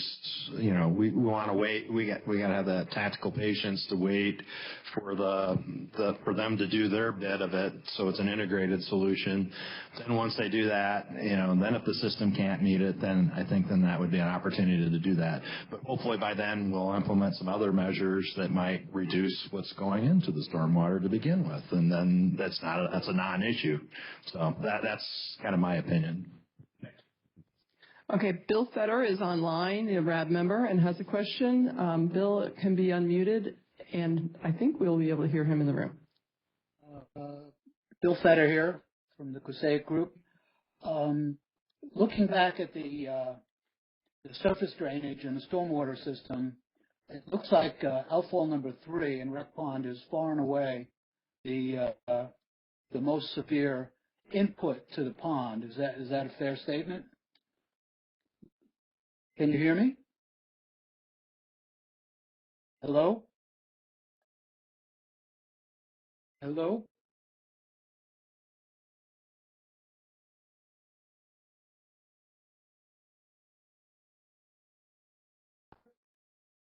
No, that's okay. Bill, we are going to get back to your question. There's another question here in the room. Can you not hear me? Jen Benson, Hudson River Sloop Clearwater. Thank you, Amy. We'll understand one day. So my question is about the backup power source. So it was said that the refurbished breaker was reinstalled. And previous to that, my understanding was that there was a backup breaker you guys had, and then it got used for something else, perhaps. And so I'm curious if the backup is going to be a generator that lives here in case things go wrong in the future, or if there's going to be like a new backup breaker. So I'll answer. Sorry, this is Lieutenant Colonel Ben Thomas, the base civil engineer at Stewart. I'll answer the breaker question, and I'll let Doug answer the generator question, because now we're doubly redundant. Prior to the installation of the interim stormwater treatment system, that was our spare breaker, and so when we powered up and this was short-sighted thinking, right? When we powered up the treatment system, that was our spare, and the base no longer had a spare after that. We didn't anticipate that we would have a base-wide power outage that would kill one of the breakers, and of course, for those of you who are I was unfamiliar until this happened, right? We're talking about medium voltage, 13.2 kilovolt breakers. They're the size of like a trunk, that you would have up in your attic. They're $60,000, and they're not sitting on a shelf at Lowe's, right? So in order to refurbish one of those or to buy one new, they have to be manufactured. And so that's why it's taken so long to get a new breaker. We didn't just refurbish the one that broke. We also bought a new one, so we now have a spare. So the next time, God willing, the creek don't rise, the next time we suffer a base-wide power outage that kills a breaker, we have a spare we just pull from the cabinet and put it back online. And so in addition to that, now out at the system, out at the panel, I'll let Doug answer to what's going on out there. Yeah, and a bit, and this is Doug Close with Bristol. The bit of the redundancy would be having both of Stewart's breakers, so the one that's installed, running the power plant, having the extra, and then the ability to mobilize a generator of the same specifications that we've nailed down is the other redundancy. We won't invest or buy a brand new generator, so it won't be sitting at the base, but we can bring it in pretty quickly. Right. Did you get away too soon? Right. The point is the panel, the connections, and the switch are there now, right? Whereas they didn't exist before, so they had to bring a commercial electrician in to do all of that, because we're talking about medium voltage level power, right? And this is not your 200 amp service at home, right? But all of that infrastructure is there now, so they just call United, get the generator back out there. If this ever happens again, we won't have to suffer a month without treating to get back online. But we hadn't anticipated being operating this long anyway in the first place. So. Thanks. I'm not sure we're able to hear Bill directly. We're going to try again. Bill? Hello, can you hear me? Yes. Okay. Outfall number 3 in Rec Pond seems to be far and away the most concentrated water coming into the pond. During storm interval, would it be feasible to directly pipe that to the treatment system and let the other stuff go over the weir and just text? Do I give the text number? Text the question, or my phone's on my head, so. Oh, that's true. It'll be in the meeting. It'll be in the meeting when it's over. Bill, I don't think they can hear you. I can hear you. Bill, you can text Chuck Thomas your question, and we will read it. And I apologize for the One question. audio issues. Go ahead, Jen. The question. I can hear In the him. meantime, I did find the YouTube channel, and it's Put it in the Q&A so box. just for those who are curious, for the YouTube channel, it's 105th Airlift Wing.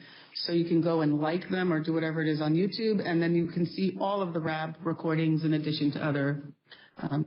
Look, there's a Q&A box. I have put it in the Q&A box. Just so you know, you will not see the July RAB meeting, our first hybrid meeting, because in our rush to get everything working both ways, in person and online, we forgot to press the record button. So I apologize that you will not see the July meeting. The question is in the Q&A box. The question is in the Q&A box. It's being translated. Bill yet? So somebody can hear me. I can hear Bill. The question is in the Q&A box. Can you hear me? Oh, I can hear you. It's in the Q&A box already. It has been for. The Q&A box, and it refers to outfall 3. Correct. Can that be piped directly to the? I'll type that in the Q&A box. Thank you, who's ever listening. I gotta turn off. Oh, Bill, I'm trying to find I hear you in the room, Bill. So now, was that Bill? That was with them on, I'm going to do one at a time, so it's gotta, but it's definitely going to feedback, so. Can I speak into this real quick? Yes, absolutely. Okay. Okay, so here's what has to happen, live from our audio folks. We have to switch literally back and forth between Bill can speak, and then we have to wait a minute and switch things so that folks here in the room can speak, but I'm told he can do that. This is why this is not my job. But Bill, we're going to give you 10 seconds, and you can go ahead and ask your question. So sorry, folks, and thanks for bearing with us. Go ahead, Bill. Given the severity of outfall number 3 in Wreck Pond, can that pipe, that outfall be connected directly to the interim treatment plant and let the others go over the weir and just concentrate on treating during storm, high levels, just treat outfall number 3 through the treatment system? That's all. Thank you.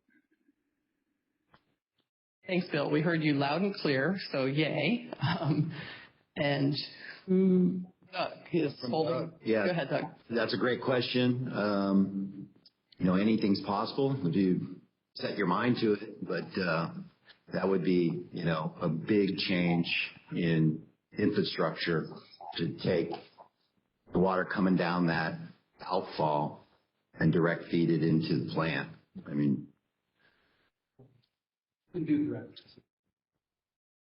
Sorry, it's Lieutenant Colonel Thomas. The engineer in me can't keep quiet.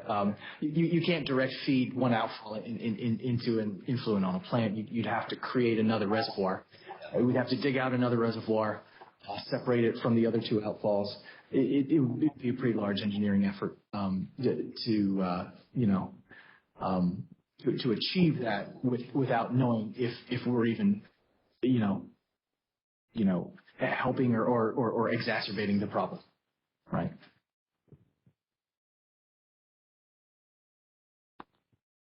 thank you, Bill.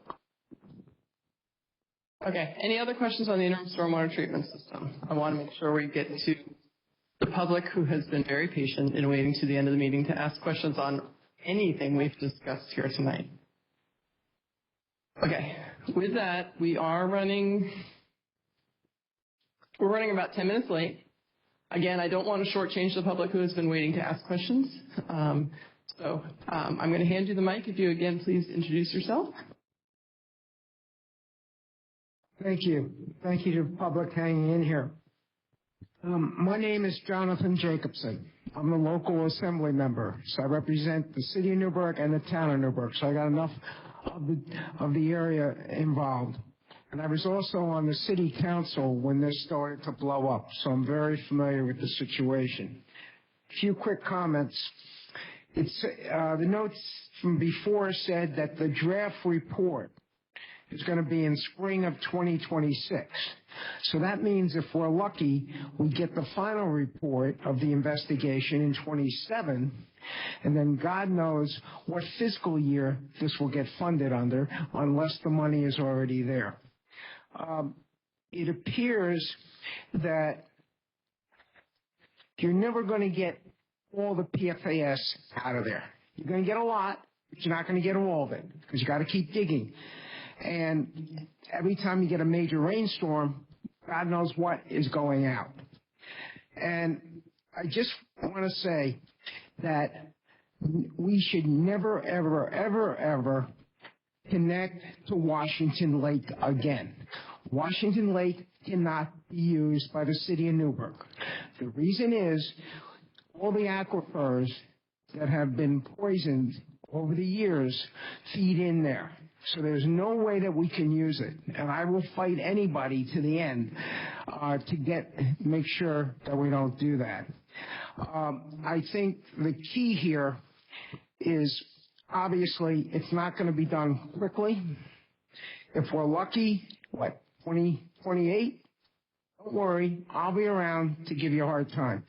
But the key is that we have to realize that Washington Lake can't be used, that what you're doing now is remediating to try to lessen the amount going into the aquifers that are affecting the private homeowners in the town of Newburgh and into New Windsor. And I think that's the best we can do. And I was here in 2019 in the first couple of meetings where the Department of Defense admitted publicly it is their responsibility, so I'm happy that you're still here. But this is going painfully slow. But of course, even if you got the four corners of Stewart done, it doesn't mean you've cleaned up the damage of the PFAS. So thank you. Thank you very much. I'm going to give this to Bill Meyer. Response?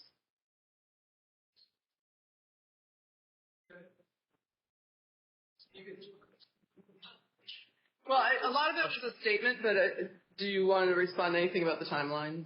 Oh, yeah, this is Bill Meyer from the Air Guard. With respect to the timeline and that, the project's already funded all the way through the completion of the RI, unless something happens which changes that, but we don't anticipate that.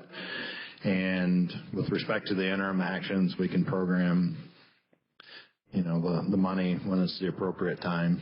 So, yes, we're going to try to get a handle on the contamination that's out there, and we're going to characterize it. We're going to come up with a remedy to address it. So, with that, that's my answer to the timeline in that. Okay. All right, thanks, Bill. Are there other questions from the public?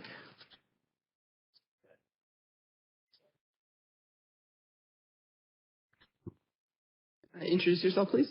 I'm Ronald Zerillo with the group Outdoor Promise, but I also serve on the Conservation Advisory Council. And this is just a question about, I was wondering when was the last time you guys all reviewed the community involvement plan? I did serve on the RAB before, and I remember it being like a 70 to 90 page plan, and all I see as a resident now is a posting on the newspaper. So I think more can be done, and I ask that you guys talk about it and consider reviewing what we had from years back. I'm not sure when the last time that was reviewed. I did see the YouTube video, the YouTube channel. Thank you, Jennifer. And I noticed that the videos are just posted in English, and I'm curious to know if the Spanish is being recorded, and if it could just be added to a separate video. The Spanish is not being recorded now. Yep. So that would be a simple step to just record the Spanish and upload two videos, one in English, one in Spanish, because we're expecting a population of over 50% Latin to read a 3-hour transcript. That seems like impossible. But it's one extra step, and it's interpretation, translation is a great step in that direction, but the bare minimum, in my opinion. And I think it would help to, at the very least, review the community involvement plan once more after years. Okay. It's a comment. Do you want to speak to that, Avery? Yeah, I can do it a little bit. So with this Bill Meyer, Air National Guard Restoration Program Manager, with respect to the community involvement plan, I believe that got finalized right before I started in 2020. Yeah. So there's we always periodically go back and review and do updates to the community involvement plan. It's a living, breathing document. It's a tool for the base to, and if you participated in that, you saw all the outreach that was done to ask the community and stakeholders how they want to be communicated with. Do they want meetings? Do they want presentations, email, et cetera? So they did that outreach. They had the plan. So we're following the plan, but that doesn't say that we can't, do updates to it. So we'll take that and we'll look at it and. Yeah, and we're doing this nationwide. So Stewart's not the only place. Each base has a requirement to have a community involvement plan, and there's bases out there that we haven't been able to contract and get those with. So Stewart's got it right now.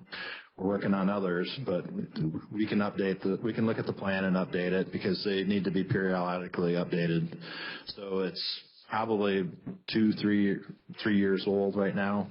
So, we'll take that. It takes a little bit of time to get those because it takes me programming money and getting it on a contract and doing that. The base, we can look at it internally and do stuff as well. We don't have to wait for a contractor to do it, but we'll look at it and then also welcome recommendations from the RAB because you all provided recommendations before, right?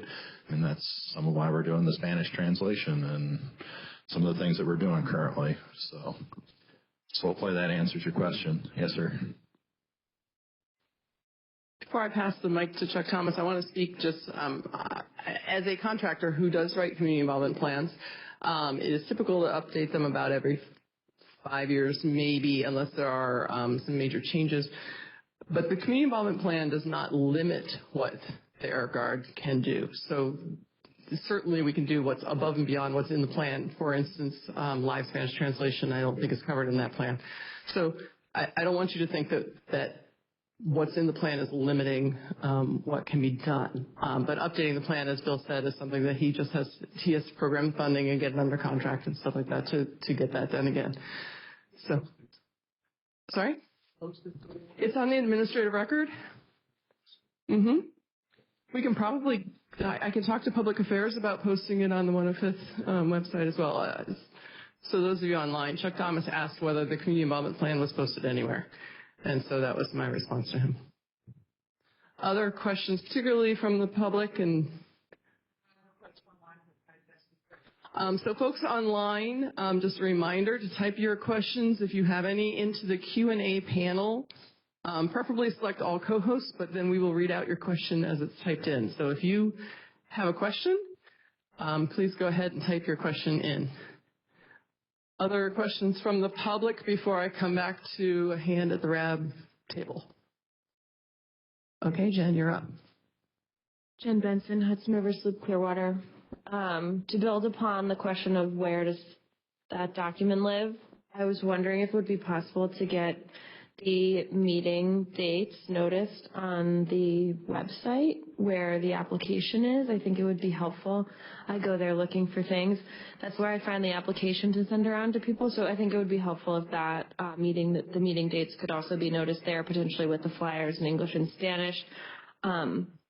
And maybe the link to the YouTube channel. I just have it bookmarked now in my bookmarks. That's like the first thing I see when I open up the internet now, which I find to be really helpful. And also then just like a reminder that if we are making the Restoration Advisory Board applications to be rolling, to also just make that update on the website as well. But it is really great that there is an easy to find airlift wing environmental page. When before this became a board, when we were trying to figure out what the committee meant, I was in a previous job. It felt like what was a previous life, and we were trying to figure out what the boards meant and what types of people were on them. And we found government guidance documents, but most of them didn't have a web page on like the base's website. So I do just want to show appreciation for that because some of the other installations that I was looking at that have been established for a long time don't have those. So thank you. Thank you. And I was jotting down your comments, and I will take them up with Public Affairs, who ultimately decides what goes onto the website. But I'll bring that up, those comments up to them. Other questions from the public? Okay, Jennifer, go ahead. I just wanted to piggyback off of the conversation in regards to the translation. It has been an issue that is coming, we're getting there. And we as a community do appreciate that we now have live Spanish translation. And so I think rather than look at it as another task, I think it's really just about speaking to our tech folks because we already have a feed going in Spanish. And so it's just about gathering that and then being able, I don't think we have to redo things to a huge extent. So we're already doing it here. Let's just get it so that it can be archived or, available to our community. So thank you. Thanks. We'll look into that. And that was Jennifer Rollison for folks who are online. So I realized we had two back-to-back Jennifers. I believe that Bill Fetter has a question online, so we're going to try the whole audio switch thing. All right. Go, Bill. I just want to thank you for the poster session tonight. That was nice. It's good to meet everybody and see the data.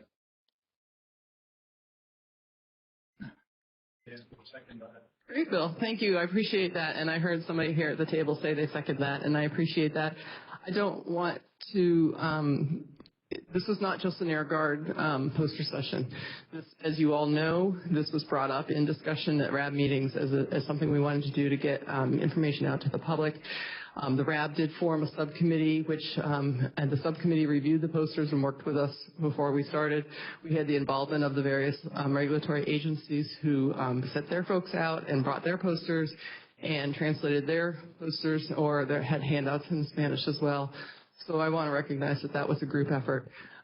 There was a question earlier during the poster board session about whether the posters will be available as a handout, and we do, the final of the posters can be emailed out to the RAB.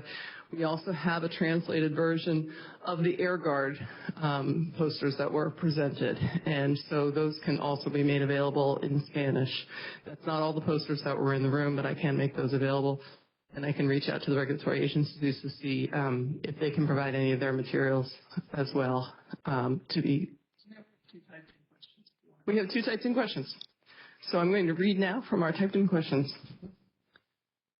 This is the first. Okay. The first question is from Amy Kendall regarding the AECOM presentation. The figures say PFOS, P-F-O-S. The talk sounded like PFAS, P-F-A-S. PFOS is a single compound. Please clarify PFOS or PFAS. That's with an O or an A. If PFAS, so for those that are not following this, PFAS refers to substances and covers a lot of chemicals. PFOS is one of those chemicals. If you're talking about PFAS, how many compounds go into the PFAS? And if you're talking about PFOS, O-S, what about the other PFAS compounds? Did you all follow that? I'm looking forward to the court reporter's recording of that one. Walt or Bill, can you answer that? Somebody analyze.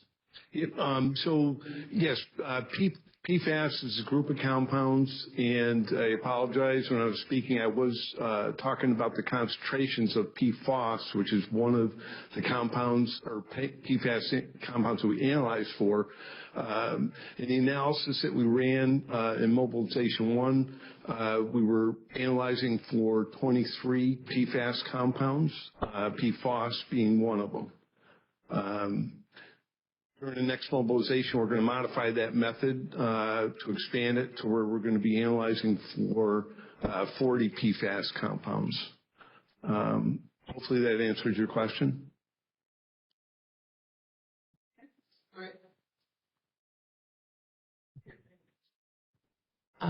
Okay, Johanna, you can go ahead and read the next question. So for those of you online who aren't seeing me run around the room with a microphone, my colleague Johanna Phelan will read out the next written question. And before she does, as a reminder to those online, if you are a RAB member, that means Bill Fetter and Chris Clark, and I'm not sure John Clark, sorry. There's a Chris Clark on another RAB that I facilitate. So if John or Bill have questions, you can raise your hand and we will call on you to ask those out loud. I don't think there are other RAB members online. Anyone else from the public, please go ahead and type your questions in, and Johanna will go ahead with the next typed question. All right, this is from Tasman. As a resident, I still haven't heard an answer to when our watershed will start to be remedied and when reasonable restitution will be made regarding providing City of Newburgh with a sustainable, healthy, independent water source. Water is our most valuable commodity. We can't afford to lose it. And then she said, by water source, I mean an independent City of Newburgh water source, not linked into another aquifer. Don't need to repeat that. Who can address that comment? Anyone looking to raise their hand on that one?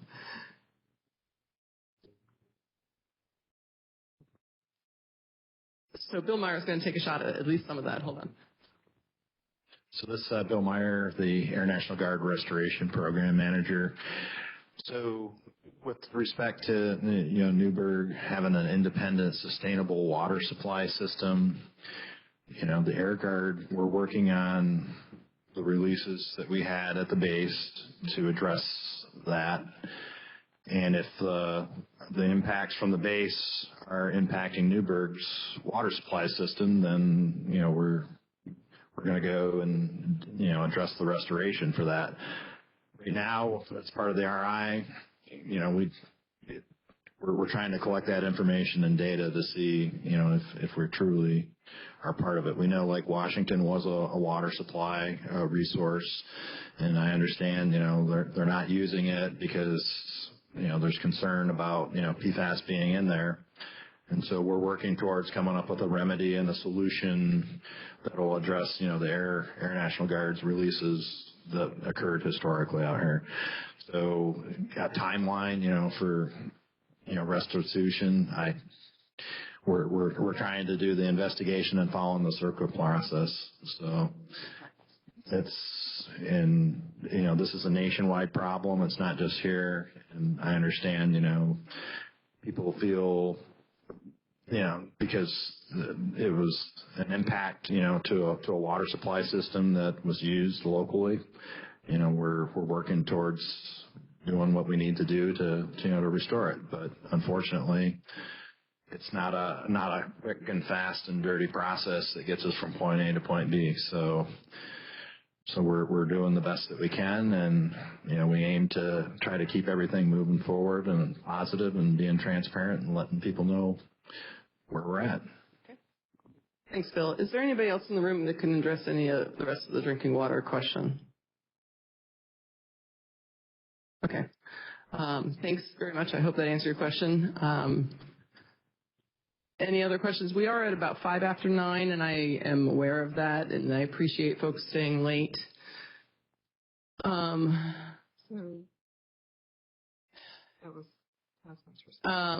when will data summarized tonight be available to the public? So this data that was in the presentation is available to the public.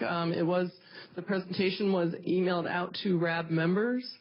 If you are not a RAB member and didn't receive a copy of the presentation, you can send an email to me, amy.brand@jacobs.com. This is a final presentation available to the public, and we're happy to send that out to you. So those maps with that data can be made. They were presented in posters here in the room tonight, as well as in the presentation, and that's final. That's public information, and we can send that out.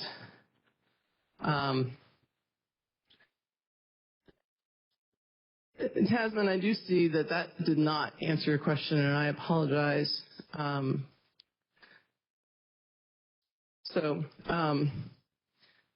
She's looking for a timeline, and I think Bill said that he can't provide a timeline because it's based on the data that is being collected.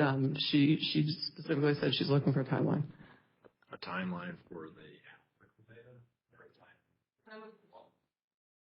I think for restitution of the water. I can't.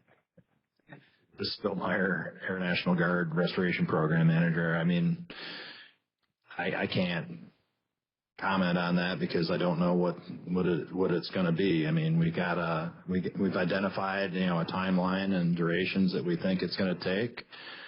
And I mean, that's all I can control. There's a lot of other variables out there that for me to give you a date, I can't do that. All right. Yes. Kyle, right? Kyle. Okay, so this is new RAB member, Kyle. Hold on. This is Kyle Conway, representing the NAACP. I think the issue about the question is the urgency. Water is a finite resource.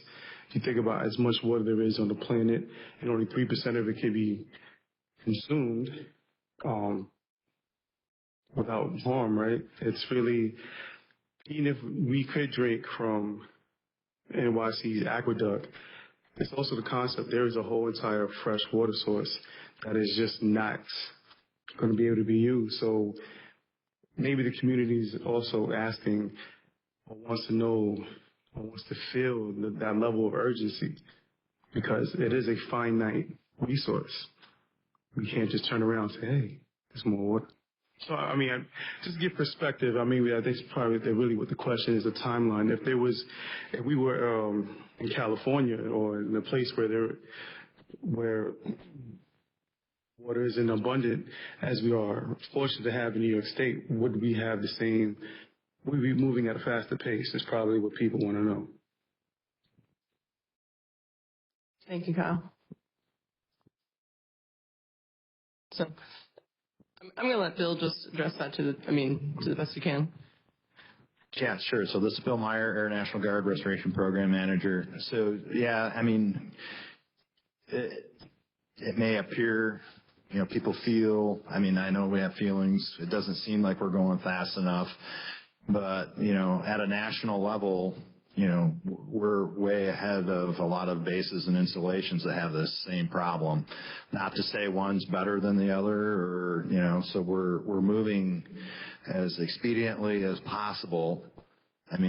Considering that we have all these federal processes that we have to follow because, we got Congress and all those folks that approved the budget. And so we're working through that framework, as well as working locally with the regulators and that. And from my point of view, from my perspective, I do this for 5 states. I do it for Minnesota, Wisconsin, Michigan, New York, and Pennsylvania. And out of all the states, all those states, we're doing PFAS RIs. And some, we have an interim action because we have the appropriate data to do that. So I think, the Air National Guard's kind of leading the way in being proactive and trying to execute these programs to do this. So, it's not just me doing it. I got a whole team of people from the Corps to the base personnel to, project teams that help execute these programs. And, drinking water, making sure that there's safe drinking water, there's two points of compliance on it. If we've impacted it, we do response action and we take care of it. And we're working towards doing that. But then there's also the water providers that are under compliance with the regulators that also, enforce, hey, if you're providing water to folks, it needs to be at X level quality. And so, to say that people are drinking unsafe water, I don't think the water purveyors are providing unsafe water. I think they're complying with it, and, we're working to make sure. That's the whole purpose of the Safe Drinking Water Act at the federal level, and states, regulate that at the state level, is to ensure that there's safe drinking water. So, anyway, it's a long answer to say we're trying to do that on both ends. So there's two sides of it. There's the regulatory side that enforces, people that actually take water and drink it from a water purveyor. And then there's also, if we've impacted someone like a residential drinking water well and it's above a standard, we also address those things. So I'll leave it at that. Thanks, Bill. There's one more question online. I'm going to address that, and then I'm going to finish up this meeting because we are running late. And the question is whether, and I think I know the answer to this, but I'm going to let you answer it, are the full lab data and tables available to the public? Yeah. So this Bill Meyer, Air National Guard Restoration Program Manager. Right now, it's not available to the public. We've got validated data and that, but once the RI report becomes available, that information will make it available, because that information, we're in the process of analyzing it and coming up with our interpretation of it. So we'll release that information when the draft final report comes out. I mean, we share information with the regulators in that, but for us to release that data without any context, I think, that's just a typical process that we follow because, it's like statistics. You can make data interpreted multiple different ways. Lieutenant Colonel Ben Thomas, Base Civil Engineer. I'll just add that it's also incomplete. The data that has been validated is the data from the first mobilization. The analysis being conducted now by the contractor is focused on honing in mobilization number 2 to expand that data. So it is collected, it is validated, it has informed the presentations that we discussed today, but it's not ready to publish. The RAI is not ready to publish. Thanks, Colonel. Johanna, if you can go on to the next slide, please. I'm going to close things out. So in the interest of time, I'm not going to have a discussion about proposed topics for the January 2024 meeting. If RAB members have topics they would like us to consider for presentation at the January meeting, as well as follow-on questions, those can be submitted until November 3rd to Dan Shapley, and his email address is presented here. Or you can also send proposed topics for the January meeting to Ed Lawson, the community co-chair. Next slide. So with that, I am going to go ahead and close things out for tonight's meeting. Our next meeting will be here at our regular meeting time, which is 5:30 p.m. On January 31st. For those of you tracking, is that is that the third or fourth Wednesday of the month? The first meeting of the year is pushed back 1 week, and that was agreed on before I became the facilitator. It's pushed back 1 week to accommodate time during the holiday schedules to be preparing presentations and getting everything ready. So with that, I'm going to turn it over to first Jennifer, if you, as acting co-chair, Jennifer Rollison, if you have any closing remarks. We're getting a microphone to you.